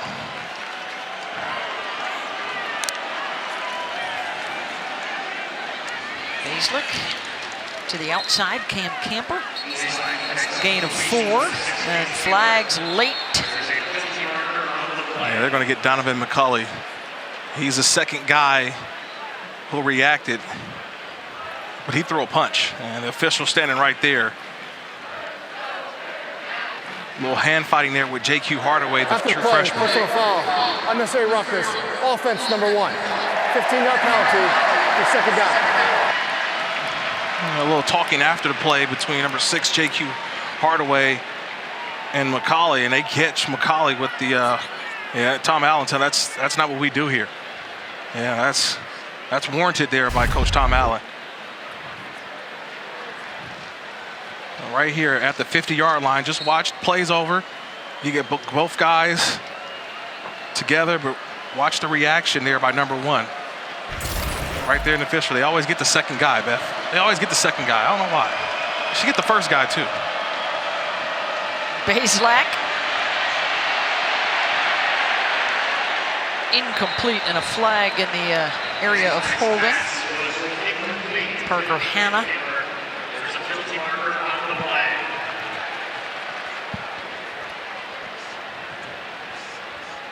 Holding, offense, number 51. That penalty is declined. Your third down. They'll decline that. brings us to a third down presented by... But Indiana with an opportunity to see some momentum and get this thing going in their direction, and now 2 plays go against them. Yeah, Parker Hanna was the guy earlier who gave up the sack to Eric Phillips that forced the fumble of Bazelak. He's had a tough time blocking this front, and now he's got Ivan Pace lined up on the outside of him.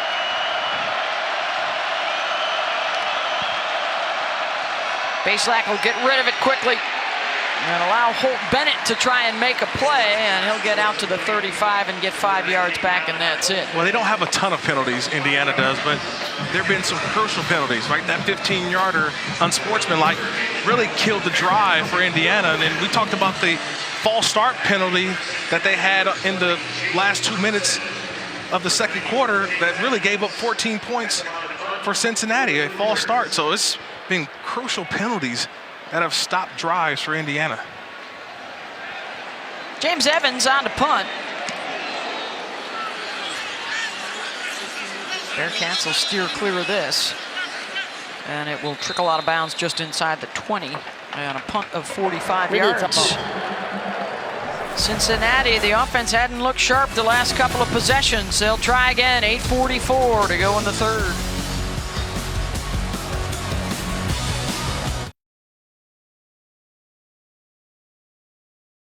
For Teachers Week is an annual back-to-school effort led by the College Football Playoff Foundation that brings college sports together to recognize and show appreciation to great teachers across the country.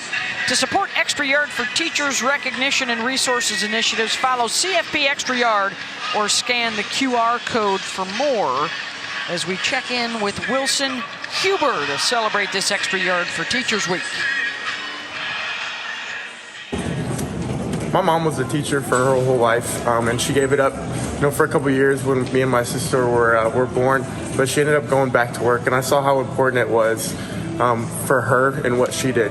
She had an incredible impact on the kids.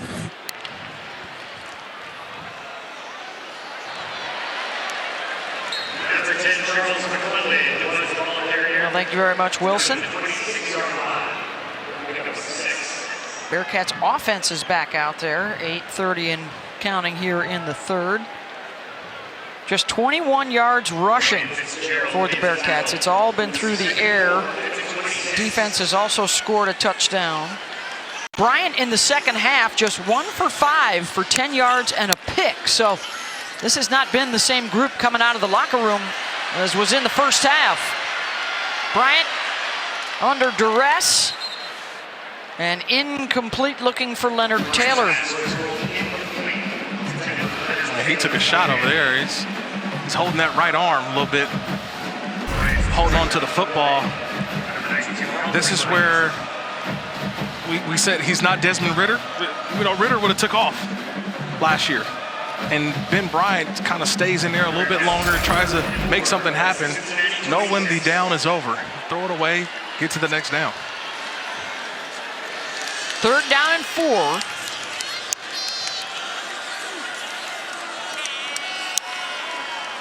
High snap. Bryant controls. Puts it up to the outside. Almost a fabulous catch for Tyler Scott. Incomplete, and it's 4th down. 3 straight possessions for the Bearcats with nothing doing. Yeah, Taiwan Mullen on the coverage there. But it was the pressure by Indiana forcing another errant throw from Ben Bryant. Look at that. He's looked like a different quarterback this second half. Boy, and he's still holding that right arm a little bit as he comes to the sideline. He landed on that arm. He took that hit, but he landed on that arm. I think it was an unnecessary hit he didn't need to take if he just throws the football away.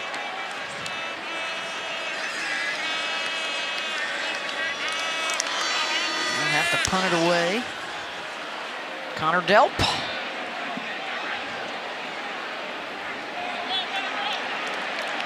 Takes a couple of hops in Cincinnati's favor. Down to the 22-yard line. 52-yard punt. And it goes back to Indiana. See if Indiana can do something on offense. Right? I've been calling for the explosive plays, the X plays. They need to get one down the field. They've had a couple drives early on, but They need one of those X plays similar to what Cincinnati did offensively in the first half.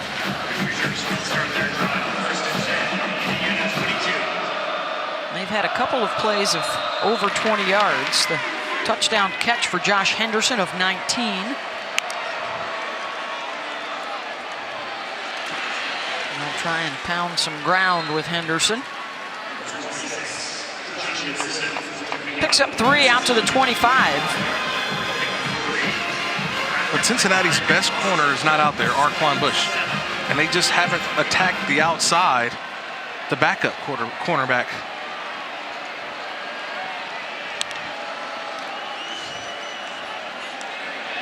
Another quick toss, ball is out. Incomplete pass. Taj Ward knocked it away from Emery Simmons. Luckily, Ward played through the hands there. Came down, made the tackle, but played through the hands to knock that ball out. 3rd down.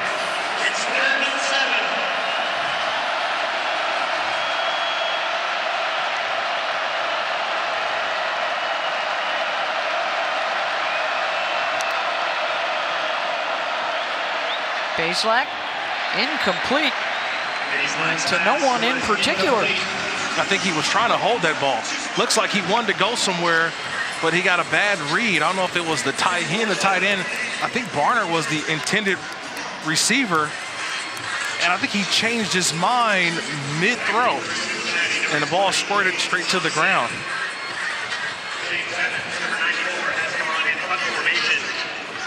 So the Indiana punting unit is back out there to boot it in the direction of Jaden Thompson.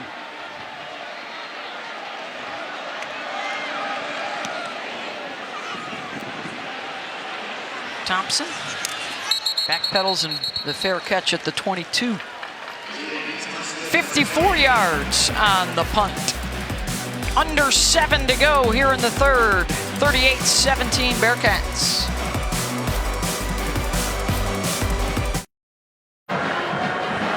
Here at Nippert Stadium, Cincinnati cornerback Arquon Bush, a huge leader for the Cincinnati Bearcats team, had to leave the field in the first half with a left knee injury. But despite no longer being available in this game, he has done nothing but be a support system for his teammates. Every drive that this defense comes off the field, he's talking through plays, pumping up his guys, just shows that leadership, even when he's not out there on the football field. Bethencourt. Yeah, and they could use a little spark right now. Both sides have been quiet in this 3rd quarter, and it's dropped. Wheel route for McClelland, and he had a step on the defender, couldn't hold it at the 50. Yeah, because he saw Jonathan Hayes coming from center field. And he was looking at the safety before that ball, he could corral that football. I think that's what it is. There's no way. He's wide open, a terrific throw from Bryant. But I think he felt the possible hit. It's just a quick peek. See, he's peeking at that safety, Jonathan Hayes, coming from deep. Bryant has not been able to connect on his last 7 throws. He'll tuck it and run it there, and it's going to be 3rd down. I don't know how many times I want my quarterback now, Ben Bryant, to take off with the football. And that's not in his repertoire. That's not in his arsenal. He took a hit a little bit earlier. So I'm keeping an eye on that right shoulder, that right arm. But this second half, he has been off more than not. 3rd down and 7. Taylor in motion. Bryant takes a hit, and the pass is caught by Scott underneath, incomplete, and Ben again a little slow to get up, and again holds the right arm. Yeah, I'm watching it. That's what I'm keeping my eye on. And that's an outstanding rush there by number 6. Looks like James Head. He gets up the field, spins to the inside, and wow, delivers the boom on Ben Bryant. Comes off holding that arm again for Cincinnati. Doesn't seem to be getting any attention from the athletic trainers just yet. He hasn't gone over to ask anybody to take a look at it.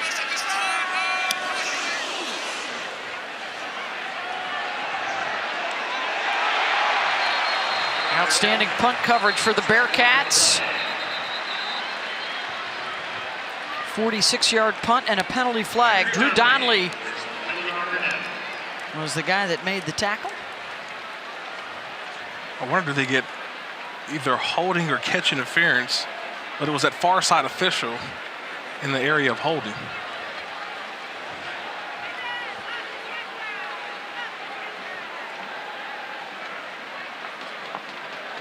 During the kick, holding, receiving team number 16. 10-yard penalty, first down Indiana. That's Jordan Greer.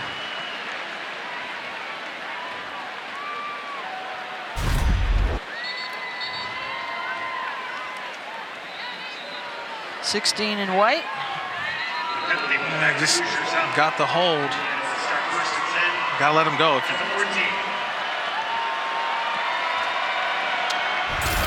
So set the Hoosiers back to their own 14.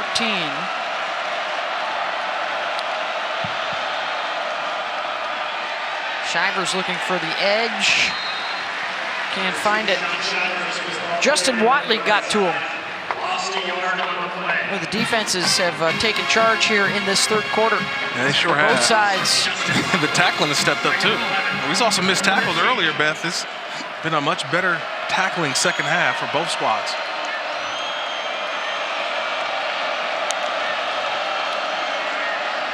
At the 5-minute mark, crossing underneath is Simmons. Reaches the ball out to the 19-yard line. A gain of 6. It's 3rd down and 11. Check that, 3rd down and 5.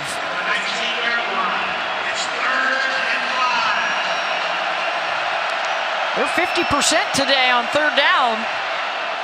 Looking to the edge, out of bounds, incomplete, and flags from 3 different directions.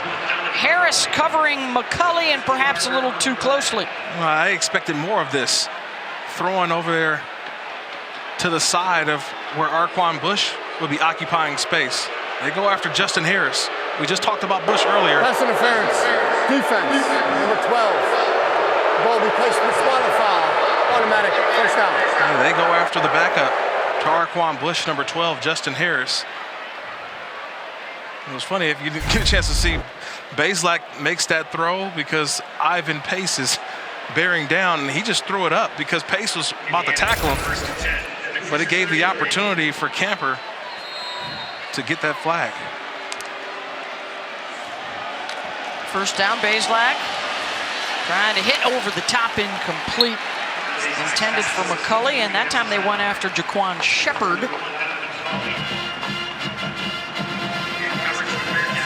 And now I think that's must be talked about on the headsets. That's two in a row now for Indiana, taking shots down the field. The new OC for the Hoosiers this year.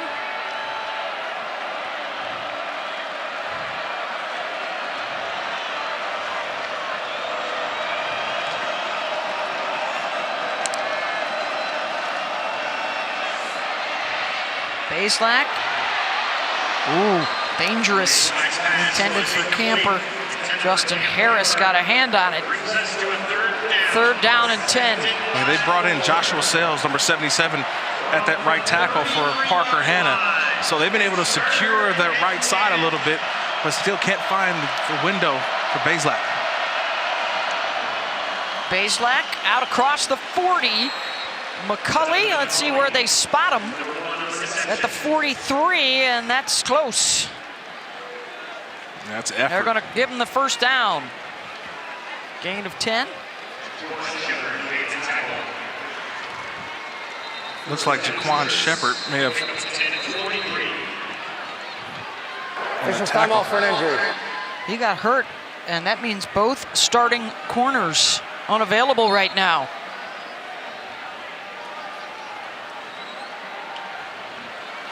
J.Q. Hardaway, four-star freshman recruit, replaces him. Bazelak incomplete, so they are definitely attacking the corners. That was an errant toss from Connor. They're also attacking the right tackle. And they don't care who it is. Cincinnati's defense smells sharks in the water, and whoever's playing right tackle, they're trying to feast. So they're lining a lot of the pressure looks to the Indiana right tackle side, and that's forced some errant throws from Connor Bazelak, not able to step in. Shivers caught from behind by Wilson Huber. Little post-play scrum. Third down. Cam Camper is on the sideline. So both starting wideouts are out now for Indiana.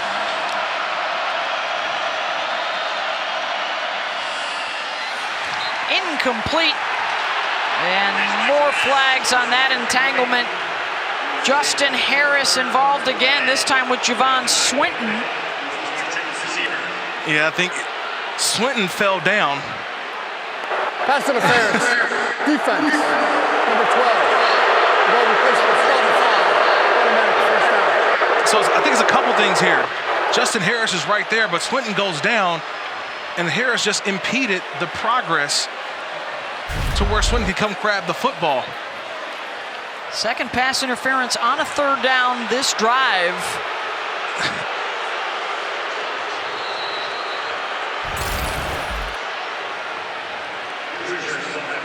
First down, Hoosiers down inside the 45. 8 penalties now on the Bearcats. Josh Henderson gets the call. Threats and Phillips were there defensively. And you need points here for Indiana. It's continue to keep attacking the outside. This has been successful this drive, attacking the outside, whether it's the penalty or not, put the pressure on the defense. Caught at the 30 and a first down. It's Aaron Steinfeld, the tight end. Gain of 17. They're moving the football around. It's went outside, inside. They got the protection up front. And Bazelak seeing the entire field. Tempo is problematic right now for Cincinnati, and the Bearcats will call a timeout to slow things down. Cincinnati. Yeah, timeout. 2:39 to go in the third. Indiana on the move. Giants are 2-0 for the first time since 2009, and that's got them a spot on Monday Night Football against the Cowboys. Coming off that thrilling win last week over the Bengals. Our celebration of Hispanic Heritage Month continues at 8 Eastern, 5 Pacific on ABC, ESPN, ESPN Deportes, and ESPN Plus. Also, you got Peyton and Eli on the Manning Cast on ESPN2. Yeah, a lot of Saquon Barkley. Yes, one of the leaders in the NFL in rushing. But what about the quarterback controversy in Dallas? Cooper Rush trying to take over that spot. Look at Saquon Barkley telling everybody, I didn't go anywhere. I'm still here. And healthy Saquon Barkley for the Giants, 2-0 to start for Brian Daboll. Bazelak incomplete, so that was Cam Camper, the intended receiver, and Jaquan Shepard with the coverage. The two guys that went out earlier on the drive with injuries have returned. Yeah, he comes back in and makes a play.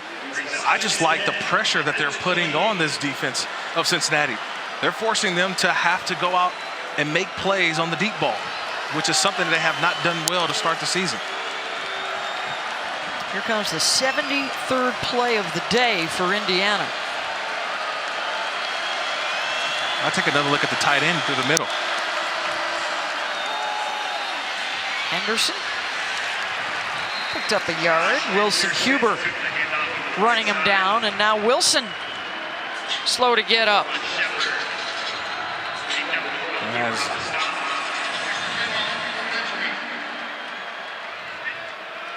Hopefully he can shake that off.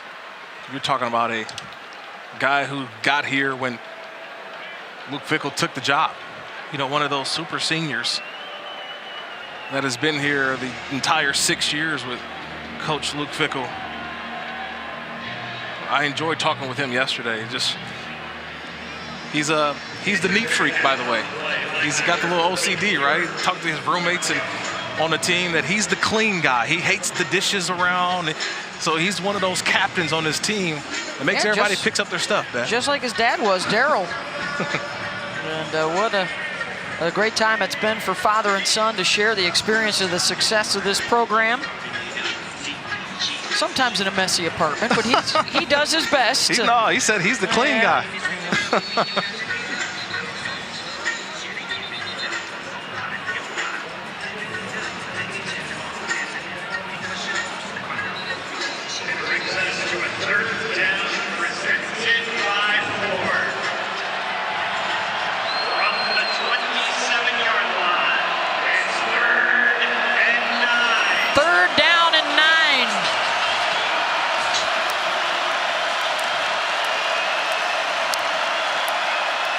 Blitz is coming.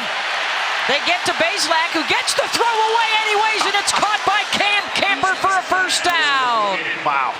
And a flag on the play as well in the backfield after the 10-yard connection. Did Jaheim Thomas hit him Face late? mask. Defense.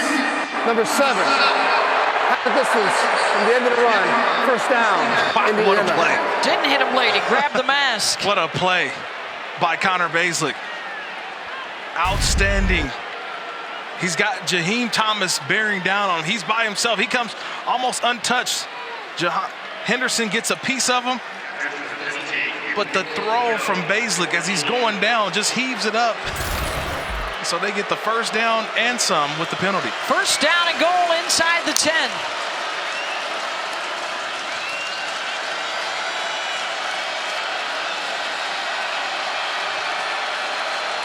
12th play of the drive that began back on their own 14-yard line. Henderson out of the backfield, catches to the 5.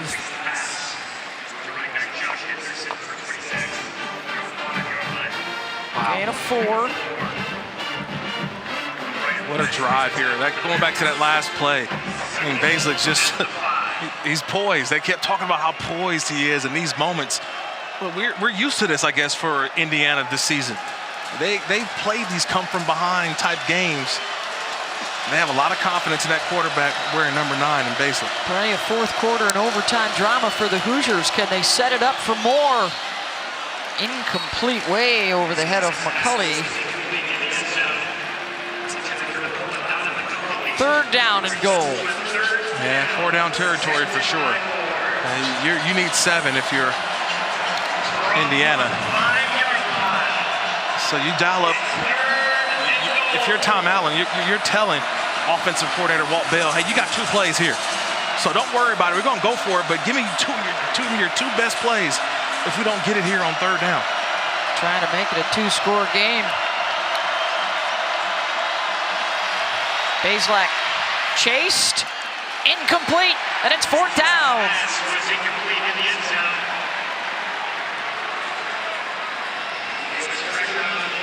He had Simmons coming open late. And again, I mentioned it, this was all 4-down territory.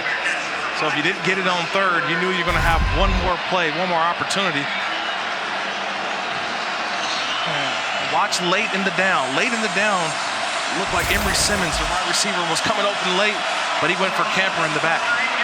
15th play of the drive. I like the tight end here, 88, Barner. Whistle. I think it was Fickle sprinting down to get a timeout. First timeout, Cincinnati.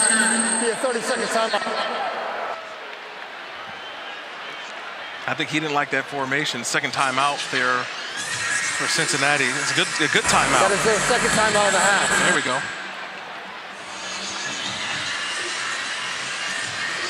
They came. So they call a timeout because I don't think he liked the defense that was called versus that empty personnel set for Indiana. So now if I'm Indiana, I come back, and what's been the best matchup for them today offensively? And it's been the throw to Camper, the 6'2", 202-pound junior transfer. But I'm down here in tight quarters. I'm at the 5-yard line. Do I dare go with the 50-50 ball or try to utilize my 6'6", 252-pound tight end, A.J. Barner? And we know both corners have been out at times for Cincinnati. That's Fickle talking with Mike Tressel, the defensive coordinator. So I think he's telling Jaheim Thomas, do you dare bring pressure? And I think you got to bring pressure. Force the issue with Connor Bazelak. Remember, the right tackle. It's been a situation for Indiana. Ball's on the right hash. Huber has returned as well defensively. Empty set for Bazelak on 4th down.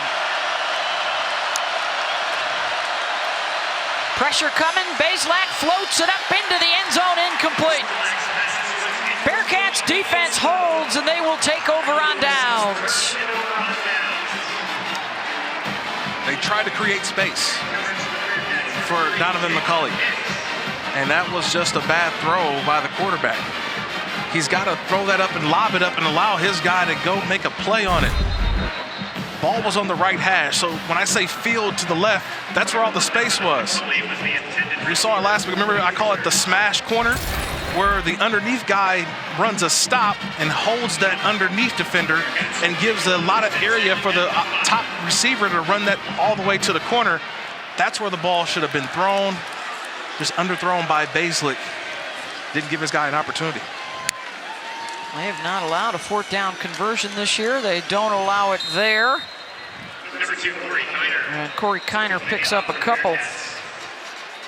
Boy, a chance there for Indiana to start putting some pressure on after Cincinnati's offense has gone quiet here in this 3rd quarter.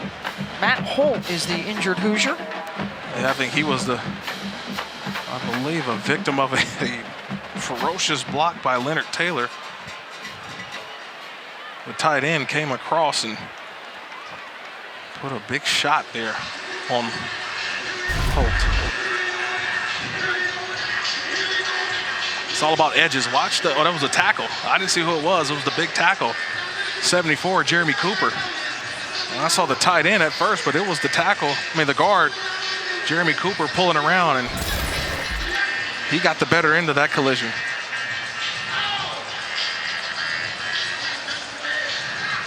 Yeah, he's going to hustle straight back to the locker room. He got helmet on shoulder, was Cooper, pulling around.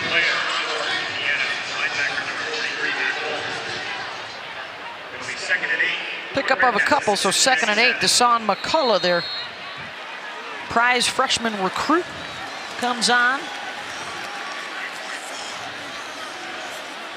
One of the top outside linebackers in this year's class. All day for Bryant. Nobody to find down the field, and he is swarmed and taken down at the 8-yard line.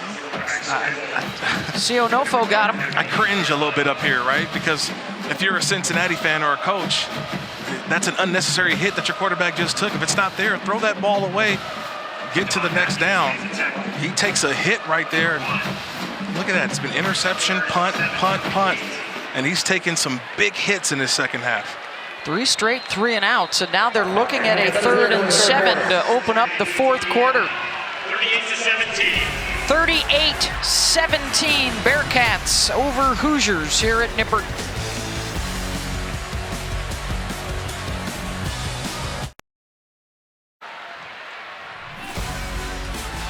Welcome back to ESPN College Football, presented by Sling TV. To the 4th quarter, and a 38-17 Cincinnati lead over Indiana. For the Bearcats, though, 15 plays for just 27 yards in that 3rd quarter. It was a bit of a slog. Indiana's defense toughening. And now it's a 3rd and 7, trying to avert a 4th straight 3 and out. Bryant, pass deflected at the line of scrimmage, and it's 4th down.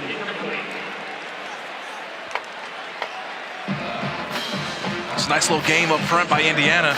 They just run a little twist on the inside, get a couple tackles, get a 2-on-1, and they got right into the face of Ben Bryant. This has been a much better effort defensively by Indiana.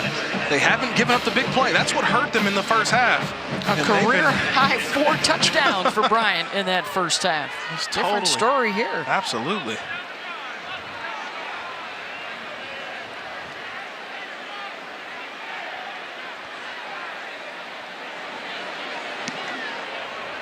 Could be another chance here for the Indiana offense. Good punt coverage once again after the 50-yard punt. Time now to take a look at this week's college football rankings, brought to you by Verbo. Wins already for Georgia and Michigan. Clemson in double overtime.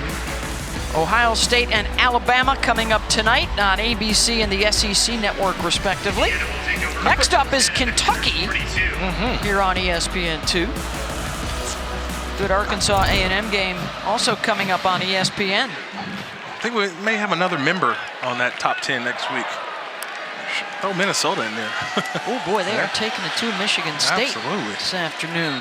Bazelak's first pass of the quarter incomplete, looking for Cam Camper. We had a chance to see the Gophers last week. They look awfully strong on both sides of the football. They're going to make things Throwing that boat. Yeah, they're going to make things difficult. They have a very favorable schedule, too.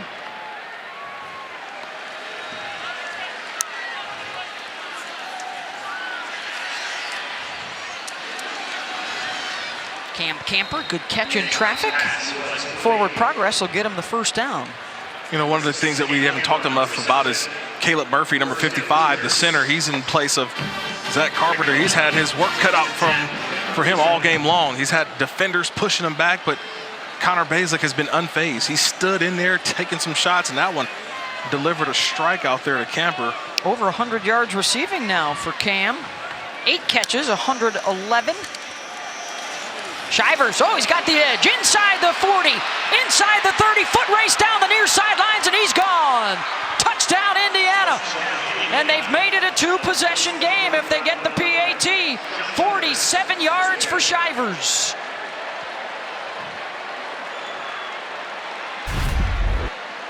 When you have no edge, you have no chance. Watch number 88, the tight end. A.J. Barner, he gets the defender to go to the inside, which seals an edge and gives Shivers the opportunity to get to the outside. And he's got speed, on speed, on speed. That's what I wrote down, speed, on speed, on speed. Shivers showing you. Three gears. He's one of the fastest guys, a former sprinter. Showing off the speed. Extra point is good. Shivers, 17 carries, 85 yards. He's got a receiving touchdown. He's got a rushing touchdown, and he's got Indiana with hope here in the fourth quarter. Yeah, we saw on the other side, it was Scott Tucker. Shivers said, oh, you fast? I got some wheels too. A career-long run for Shivers. Back here at Nippert Stadium, Cincinnati still up 38-24, but I want you to watch Jaheim Thomas, number 7. His job is to hold the edge. Stay outside. Stay outside. He swims to the inside. That's an easy block for A.J. Barner to tight end because he seals it and he gives Shivers the room that he needs. And Beth, the longest plays in football, where do they happen? Up the sideline. And Shivers, the fastest guy, one of the fastest on this field today, goes right up the sideline for a career-long touchdown run to bring this lead to 14. Got a 2-possession game all of a sudden. 14 minutes still to go. And the touchback on the kickoff.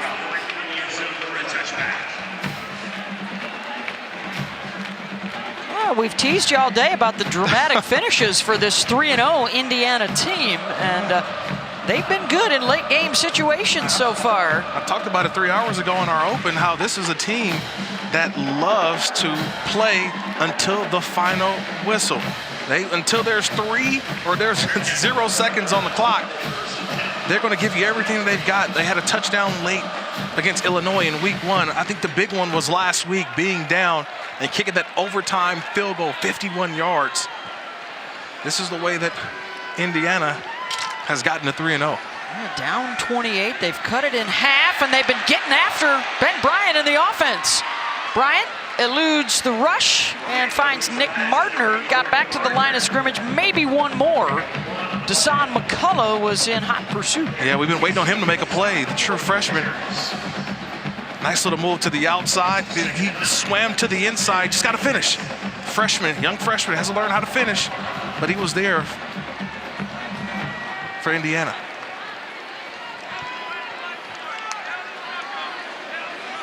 Four consecutive 3-and-outs for this Cincinnati offense as McClellan gets the call, and it's 3rd down and 5.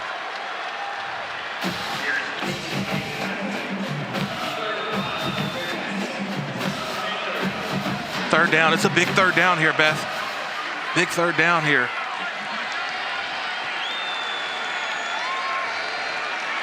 Here comes the pressure from Indiana. Blitz off the edge. And the catch is made for a 1st down. It's Leonard Taylor out across the 35. Nice job there by Bryant. Everybody thought that he would go to the wide receivers. He read the blitz from the opposite side, and what did he do? He went away from the blitz.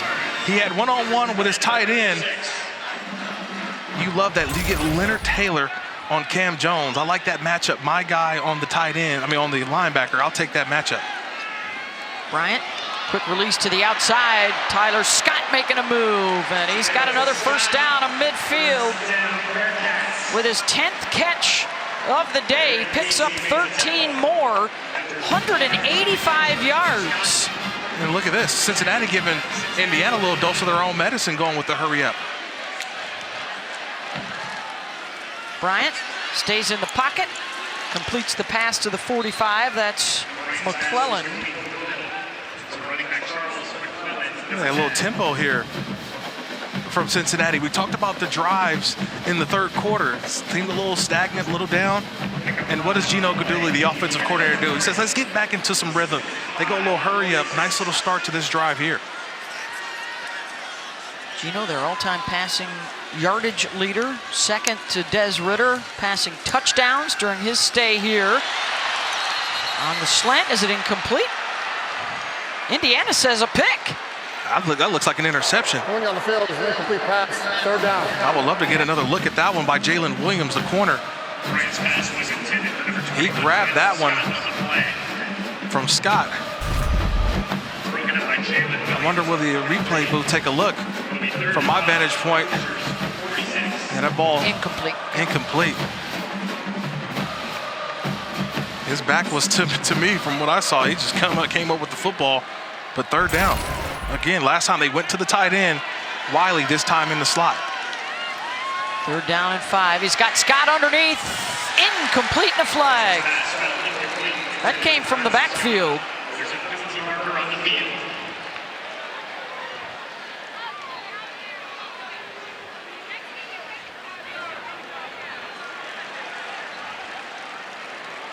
Hands to the face.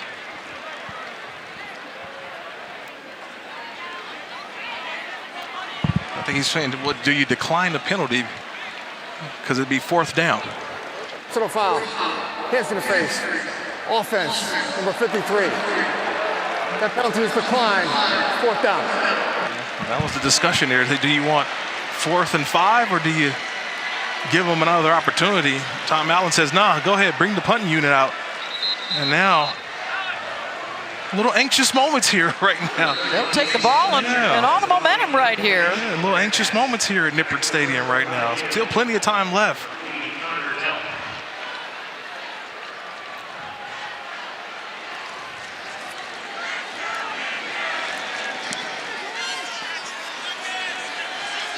Dealt fair catch.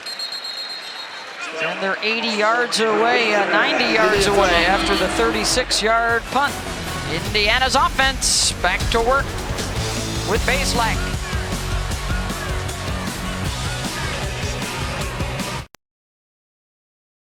ESPN College Football is presented by Sling, the TV you love for a price you'll love. That's Kings Island, Kirk, celebrated and recognized as the amusement park of the year. Oh, okay. It has the world's longest wooden roller coaster. It's called the Beast. And you're riding on it right now. Yeah, that's all I'm doing, virtual. Oh, boy. Yeah, that's all you got is out of me, virtual. You won't catch me on that one, Beth. Sorry. What a turn of events after Cincinnati dominated the first half. Ben Bryant, 4 touchdown passes. It's been all Hoosiers in the third quarter, and leaking into the fourth. They've made it a 2-possession game after trailing by as many as 28. And flags everywhere after the Josh Henderson run. I think you got to back them up here. Holding, offense, number 51. Half the distance to the goal, first down.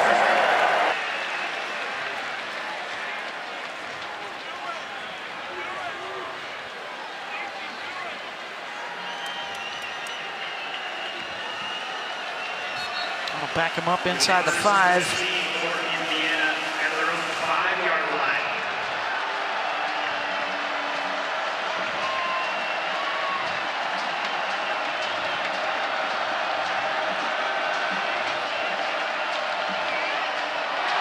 Ball is out. in the end zone. Bazelak heaves it out of play. There's no foul, intentional grounding. Number 18 was in the area. Second down.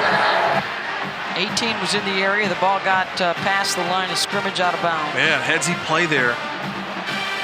First of all, for the back to give it to Bazelak.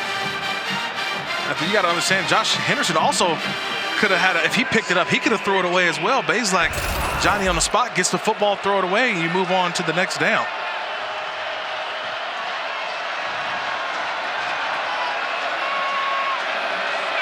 Second and 15. They only rushed 3. They tried to set up the receiver screen. Jabari Taylor knocked it down. It's third and 15. We've seen that throughout the game, right? It's been that left defensive end has done what? Go up the field, and once they realize that ball stopped me, that quarterback has stopped his drop, they jump up and knock it down. Third and 15. Bazelak has not connected on the last 6 throws now, Kirk. Yeah, you got 2 deep safeties. They're going to play high to low. They're going to make this thing get checked down and come up and tackle. Bazelak on the rollout. Incomplete, and it's 4th down.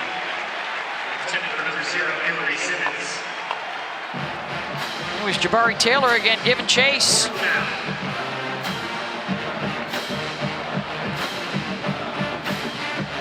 Well, the penalty hurt a little bit. The Cincinnati defense made sure it stuck.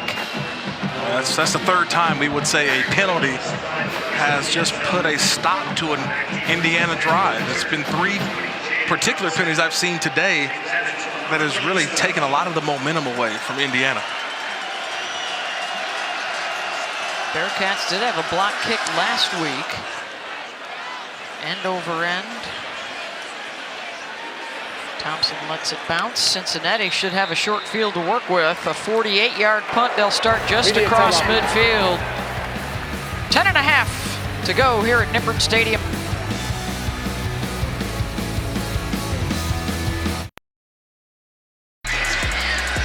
Well, it's been tough going in the second half here for Ben Bryant in the offense. Yeah, started with the interception early in this half, and then he took that hit there by the Indiana defense, and he has not looked the same, Beth, this second half, and I'm wondering if that hit had something to do with it. Just look at those numbers from first half to second half, a much different quarterback. We've seen him on occasion grabbing hold of that right arm. One of the things that Indiana has been successful at is making the Bearcats one-dimensional. Now, in the first half, the Bearcats were just taking shots down the passes because they were open. But Indiana still, in this second half, has not allowed them to get any kind of run game going. Well, especially when you're at a time where you need the run game to be effective for you if you're Cincinnati. Like you were telling, we need to run the football now. We've got 2 scores, the clock is our friend, and they're having a hard time of penetrating that defense of the Hoosiers.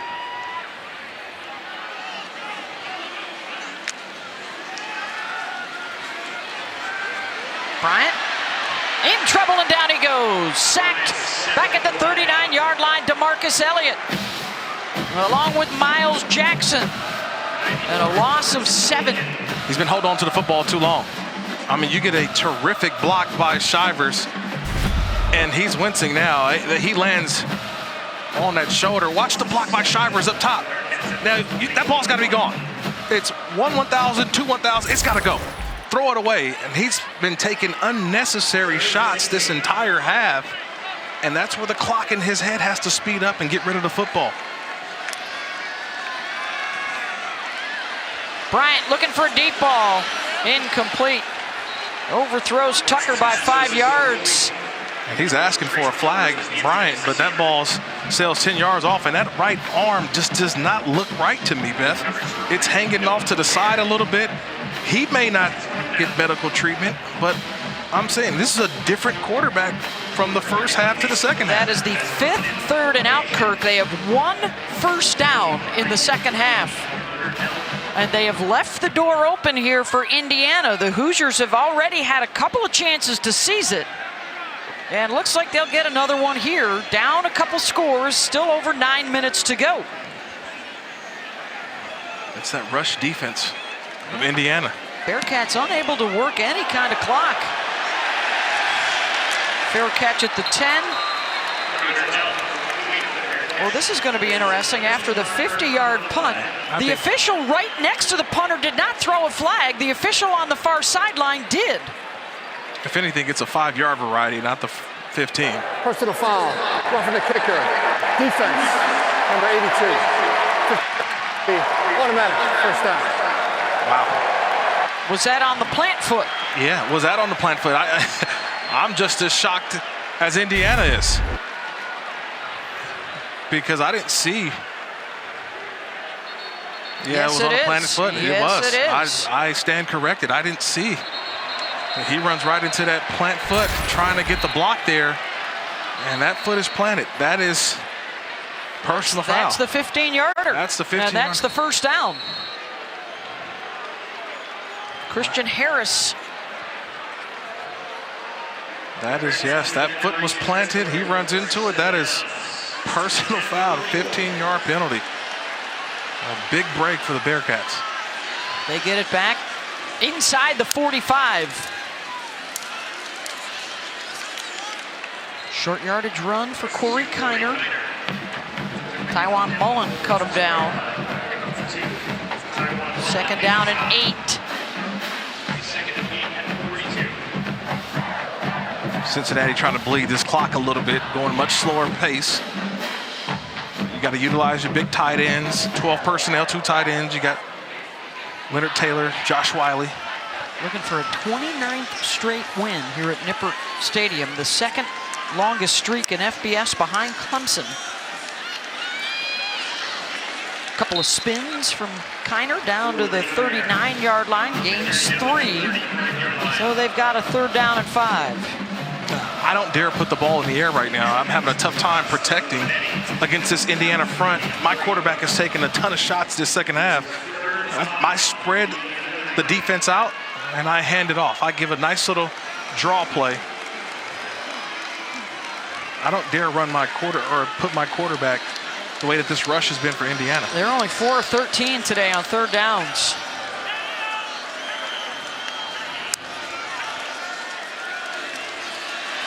They will try and throw for it.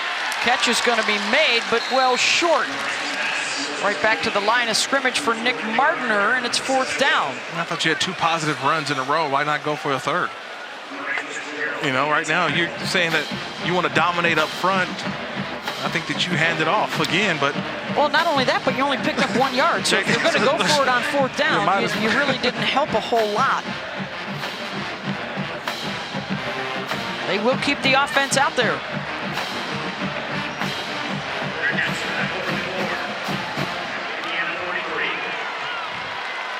Well, no matter what, they only got 1 timeout. So if they're going to try to hold, they got to run a play here. Or delay a game. Bryant, under pressure, throws it out of bounds. I think that was Indiana's defense is right there. That was a miscommunication. Yeah, Luke Fickle, that's miscommunication. They weren't supposed to run a play. Yeah. Why'd you snap that ball, he just said. Yeah. Indiana takes over on downs.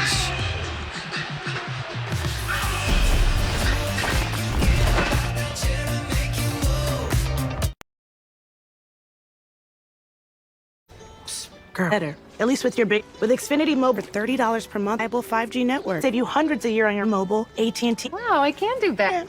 I can do better. Now, better. Switch service. Xfinity with the best price on it. Just $30. Where Net has the venture 10x miles on flight travel. What's in your wallet? So we've been talking about basketball blue bloods becoming football schools. How about number 8 Kentucky, led by Will Levis, set to take on Northern Illinois and Lexington. This game will start on the ESPN app. Beth. Thank you, Kevin. Oh, we got a matchup of a couple of basketball national champions. Kansas a winner earlier today. Syracuse last night. Got all these dual sport schools all of a sudden, Kirk Morrison. I love it. Love it.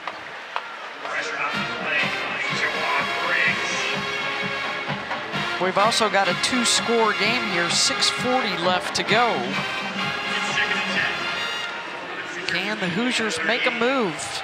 Their defense has stymied Cincinnati in the second half after their offense ran wild in the first half. Bazelak incomplete, looking for Donovan McCulley. Let's see, UCLA was also a winner Also today. a winner today, you're right. Another national champion. The Cuse won last night, Syracuse. Here we go, 3rd down.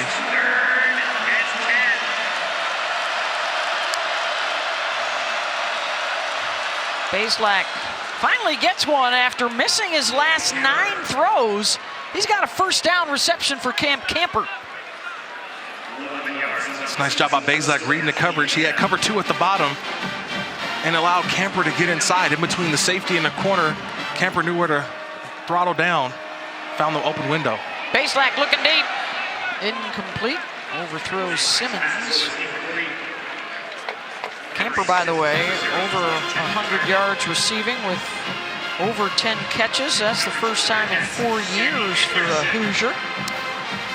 For a guy who was on the junior college ranks. You know, it's one thing to go with the transfer portal and guys who come from another Power 5 or Group of 5 program. He came from the junior college level and is definitely caught up to the speed of the FBS. Shivers. Back to the line of scrimmage. Ivan Pace with the stop, going to be 3rd down and 10. Hey, there's your Hoopers. Oh, look at that. UCLA 4-0, Kansas, Syracuse. There we go, Maryland. Duke lost, Maryland lost, Indiana in jeopardy of losing. Big 3rd down here. Yeah, unless they can change things here. They need a couple of scores. Bazelak got it to his tight end, A.J. Barner, inside the 40 to move the chains. Well, that would make any basketball coach happy, the way that Barner boxed out for that 1st down catch. He boxed the defender out. 90th play of the day for the Hoosiers. Incomplete. They're averaging over 3 plays per minute thus far and have a shot at 100 plays today. Arkansas that will try to catch you off guard once they get that first down. Last 3rd down, Beth. Barner just Sanders in route go ahead for a gain of 2.5 yards. Boxed the defender out. As Chris Russell made the tackle, Damani Richardson tried to strip it away at the end. It's a 1st down for Arkansas. The Texas A&M defense that has been excellent throughout the first part of. Are they starting to wear down the Bearcat defense again? Saw some of that in the first half. Apparently not. Shivers taken down in the backfield by Ivan Pace. Well, that's one guy you won't wear out. That's what I asked the coach yesterday, right? Mike Tressel, the defensive coordinator. I said, does he ever stop? He says, no, he doesn't stop. He has no fear. That's number 0, Ivan Pace, Jr., making plays as always. 3rd down and 16. Bazelak drops it off. Shivers got some work to do. Makes the first guy miss, but not the second. Down to the 38-yard line, and it's 4th down. And right back on the ball are the Hoosiers. I try to find my tight end again. He's been the mismatch that they haven't went to enough, but 4th down, I'm going for 88, Barner. That's where Bazelak was initially looking. Instead, he'll throw it to the outside and out of play. Cincinnati will take over on downs on the 60th pass attempt of the day for Connor Bazelak. And you see a fired up Tom Allen, but he's fired up in the other way. Upset. I want you to watch Bazelak. He realized he's being rushed, and he throws the ball up, but he threw it out of bounds, and you can see him frustrated because he didn't even give his receiver or tight end an opportunity. It's 4th down. So regardless of what happened, throw it up. Give somebody an opportunity. If you don't get it, guess what? It's turnover on downs anyway. But throwing it out of bounds does you no good. Good pressure from Dante Corleone. And now Cincinnati will try and run some clock. McClelland smacked right at the line of scrimmage, and a quick timeout from Tom Allen. Stops the clock with 4:16 to go. Charge timeout. Indiana. It's their first and a half. Be a 30-second timeout. DC made the tackle for the Hoosiers. The second and 8 at the 40. Saturday Night Football still coming your way from up in Columbus. The Ohio State University taking on Wisconsin. They had a big Big Ten matchup. Saturday Night Football presented by Capital One, 7:30 Eastern, 4:30 Pacific on ABC and the ESPN app.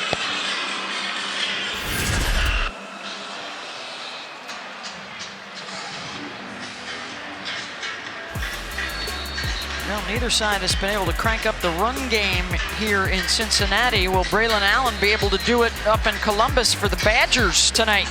Well, they better do something. They better ride the back of Braylon Allen. If they don't, it's going to be a long, long game for Wisconsin.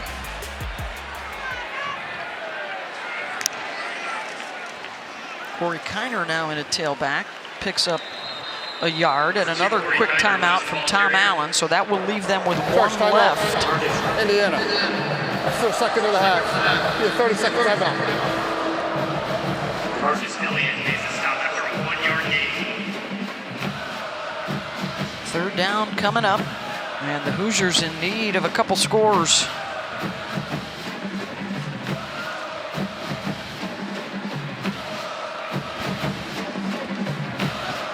This is the mentality for Tom Allen and his team. They continue to fight all the way through. They feel like they've got an opportunity. They want to get it deep into this fourth quarter. Anything can happen.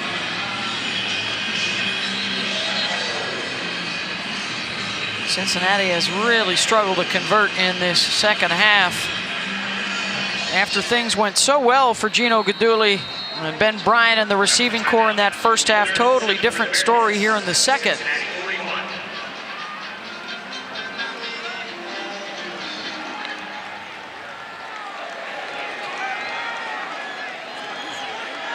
Third down and 7. Bryant will keep it, run for it, and he slides at the 48-yard line and maybe just enough. Where was the slide? Where did it start? I think that they gave him just enough. Or was he just short? I think he's about a half a yard short. The officials are checking. Officials timeout for measurement. Well, and what's ironic there, Kirk, is that was not the time to slide. That was the time to dive forward with the football. Well, that was the time to actually extend the ball on the sideline and run out of bounds. Yeah.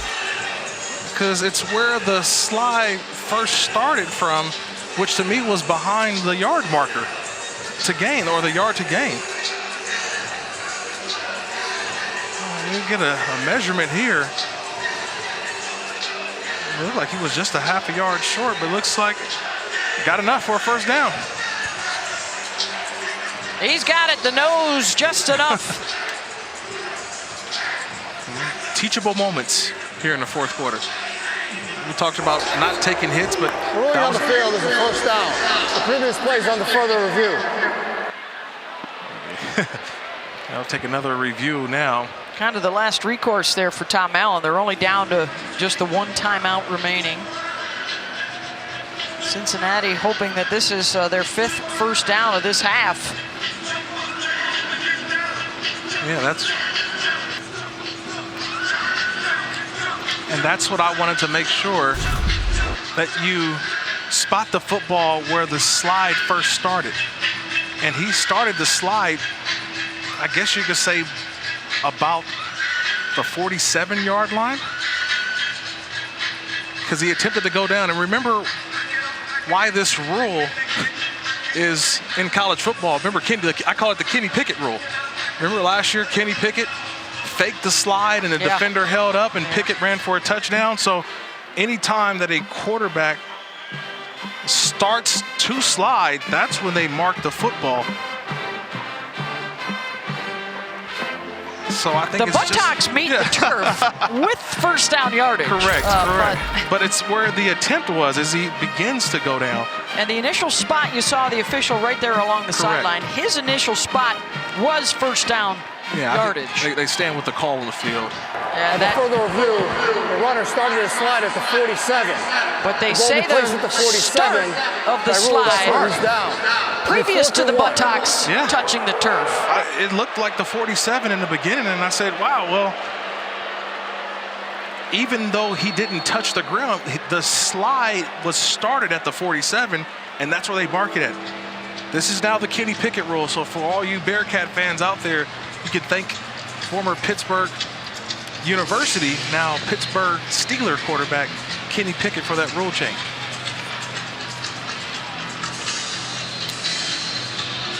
Well, so now do you trust your offense to get you 1 yard? It does not appear they will. Looks like the punting unit's going to come on. But does Tom Allen call a timeout too? Because now remember, the clock runs. He slid in bounds. So Clock that means is moving. It's under 4 minutes now. Tom Allen will keep that last timeout for his ball club.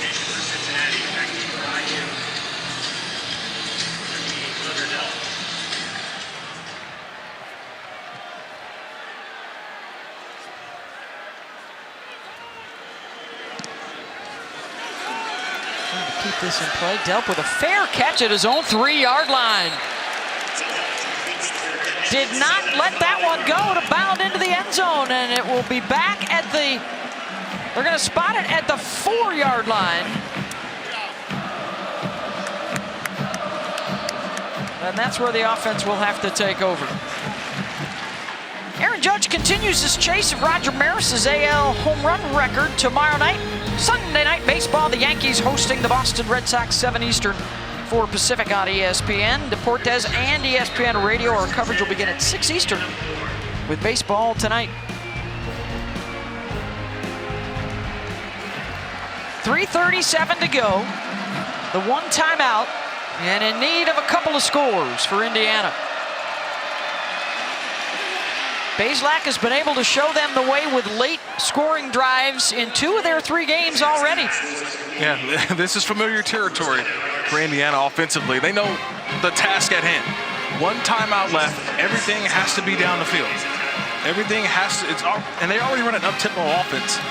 So it's get the ball, set the ball right back on.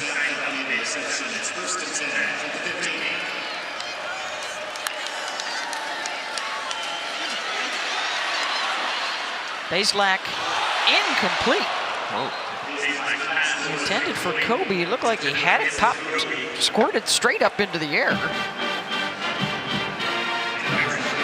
Ivan Pace putting pressure on Bazelak. This is Ivan Pace's time, by the way. This is where he seems to always get to the quarterback. Right here, obvious passing situations, just a 3-man rush for Cincinnati, and he just finds the open gap and is an add-on rusher. 2nd down and 10. Bazelak, should have been picked. Shepard had the inside track on it. 3rd down and 10. Yeah, Shepard ran the route. He was actually the receiver, it looked like, on that route. He knew the comeback was coming. He stepped in front and missed what could have been a pick 6. Here comes the 99th play of the day for the Hoosiers offense.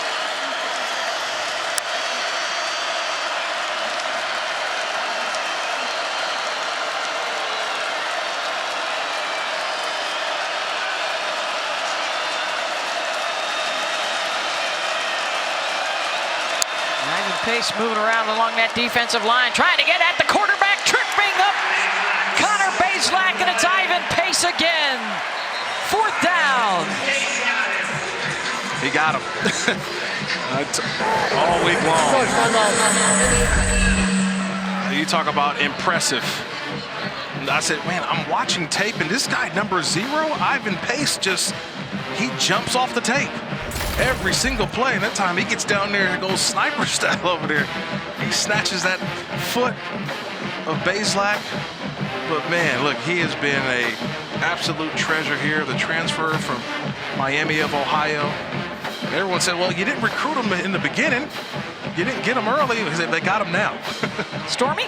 We've talked a lot with defensive coordinator Mike Tressel about Ivan Pace, and he said that he's a guy that just trusts what he sees and goes with it. There's no hesitation. And hey, credit some of that get off with the fact that he came into Cincinnati about 30 pounds heavier than he is now, did a ton of work to get his body more in shape, gave up fried foods, did more up-tempo workouts, and he said, Tressel told us that when he lowered that body fat, his twitch went from great to unbelievable, and we've seen that a lot on display this season and today.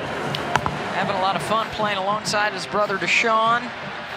That was kind of the dream of their mom, that the two boys would be able to play together in college. They're doing it this year. 4th down and 13 for Indiana. 2:54 to go. Connor Bazelak under pressure.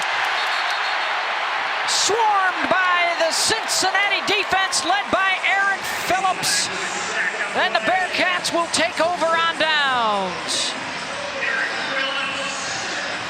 Eric Phillips has the knack for finding the football. He got that football out. It just popped right back into the arms of Bazelak.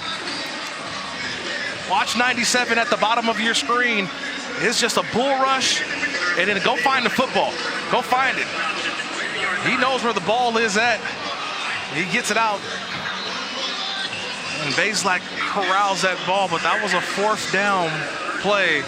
He's not even the starter. No, he's not. He's replacing the injured Malik Vann. He'll be the starter moving forward. Got a couple of sacks and a forced fumble today. It's been every man up, though. Every man up. They talked about it. You can't replace Malik Vann with one guy. It has to be every man up, but Eric Phillips is having himself a day. 1st down Bearcats inside the 5 as they take over on downs. Corey Kiner will run it down inside the 1.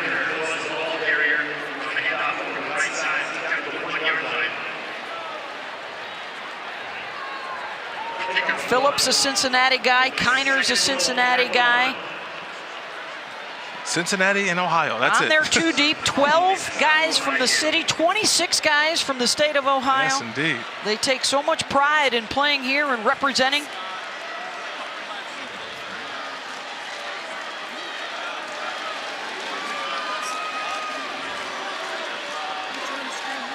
Trying to put the finishing touches on a 29th straight win here at home. Not yet.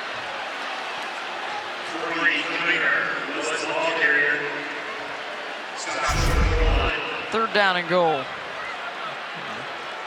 Kiner over there showing off his leaping ability. He jumps up and is close to that goal line. Just didn't get there. I think they go right back to the same play. Try to steal this over again. Hand it right back off to Shivers. Wiley, the tight end, is in there as a fullback. Kiner. Bowls his way into the end zone. Touchdown, Cincinnati. Ran right through Sanguinetti. And the first points of the 2nd half for the Bearcats.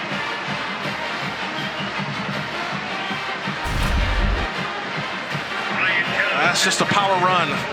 5'9", 215 pound, and you just lower the boom. You run right through the safety, Sanguinetti. It's one-on-one, my guy versus your guy. And Kiner bulldozes his way into the end zone.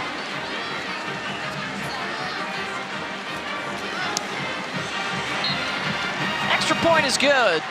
1:20 to go and a 45-24 lead. It's just one-on-one. One-on-one. My guy, your guy. You got to step up and make that play. But Corey Kiner, the LSU transfer, doing his thing.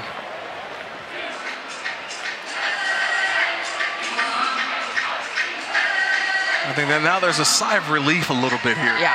With Cincinnati. A little dicey for a bit, but now comfortably in front. It was a and little, as you said, their what was it? Their last. This is their final conference. Yeah, final regular season game. as a group of 5 versus a power 5. Yep. Now, we don't know what may happen in the bowl season, what may happen. And remember, they're still fighting for the group of 5 champion. Or what we may call these conferences moving forward with the new playoff system coming. Correct. We still have the 4-team playoff. But again, remember, the highest ranked group of 5 will play in a New Year's 6 bowl. That's what Cincinnati made the playoff last year, but they still want their sights set on a New Year's 6 bowl. Regardless of the loss early to Arkansas, conference play approaching, they had to work a little bit for this one. Luke Fickell now, I think, 7-5 against the Power 5 opponents during his tenure. And now they will join BYU, UCF, and Houston. Yeah. Moving on to the Big 12 starting next year. One season away. BYU, UCF, Cincinnati, Houston. Houston, by the way, was the favorite in the American this year. They are really struggling out of the gate, losing to Rice right now after a 1-2 start. Yeah, not a hot start. BYU's on ESPN2 late night tonight.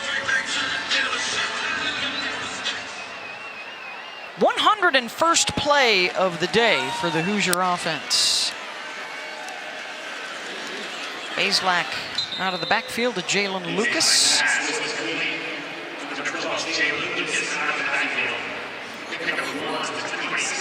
would be that first loss for Indiana after starting 3-1. They had a lot that they had to get done today. I think it was just giving up the big plays early on is what forced them to be behind early. They've been playing comeback the entire game. They'll be at Nebraska next, and then home to Michigan and Maryland. Jumping into league play. 3 of the next 4 will be on the road for Cincinnati.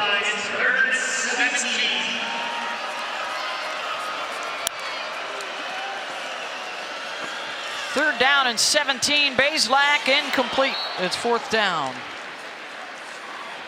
Connor's arm is going to be a little sore tomorrow. Yeah. But he's been taking some hits, and he's gotten up every single time.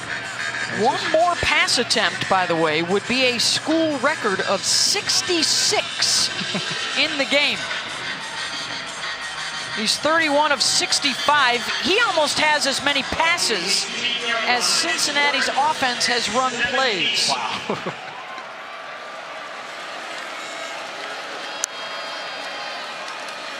And here it is for the school record, and it will go down as an interception. Taj Ward with the pick.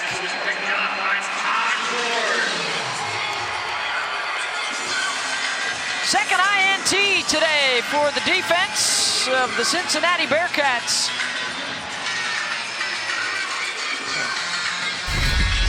You get in this point in the game, Beth, you got guys who just start cheating the defense a little bit because you know what's coming. And Ward just steps right in the front of the play. Remember earlier it was Shepard who stepped in front of one and almost had an interception. But these corners, they knew that they were going to get some opportunities late in this game, and they stepped up. Remember, no Arquan Bush for a majority of the game, so opportunity for a lot of these guys to go out and get their hand on the football. Victory formation for the Bearcats, and that'll do it. Bit of a struggle in the second half for the Cincinnati offense, but they come through with a 29th straight win here at Nippert Stadium, and the second longest active streak remains intact as they take care of business today. 45-24. Your final score, Cincinnati over Indiana. Coming up next, it's Northern Illinois and 8th ranked and undefeated Kentucky. For Kirk Morrison and Stormy Bonatoni, I'm Beth Mowens. Thanks for watching, and so long from Cincinnati.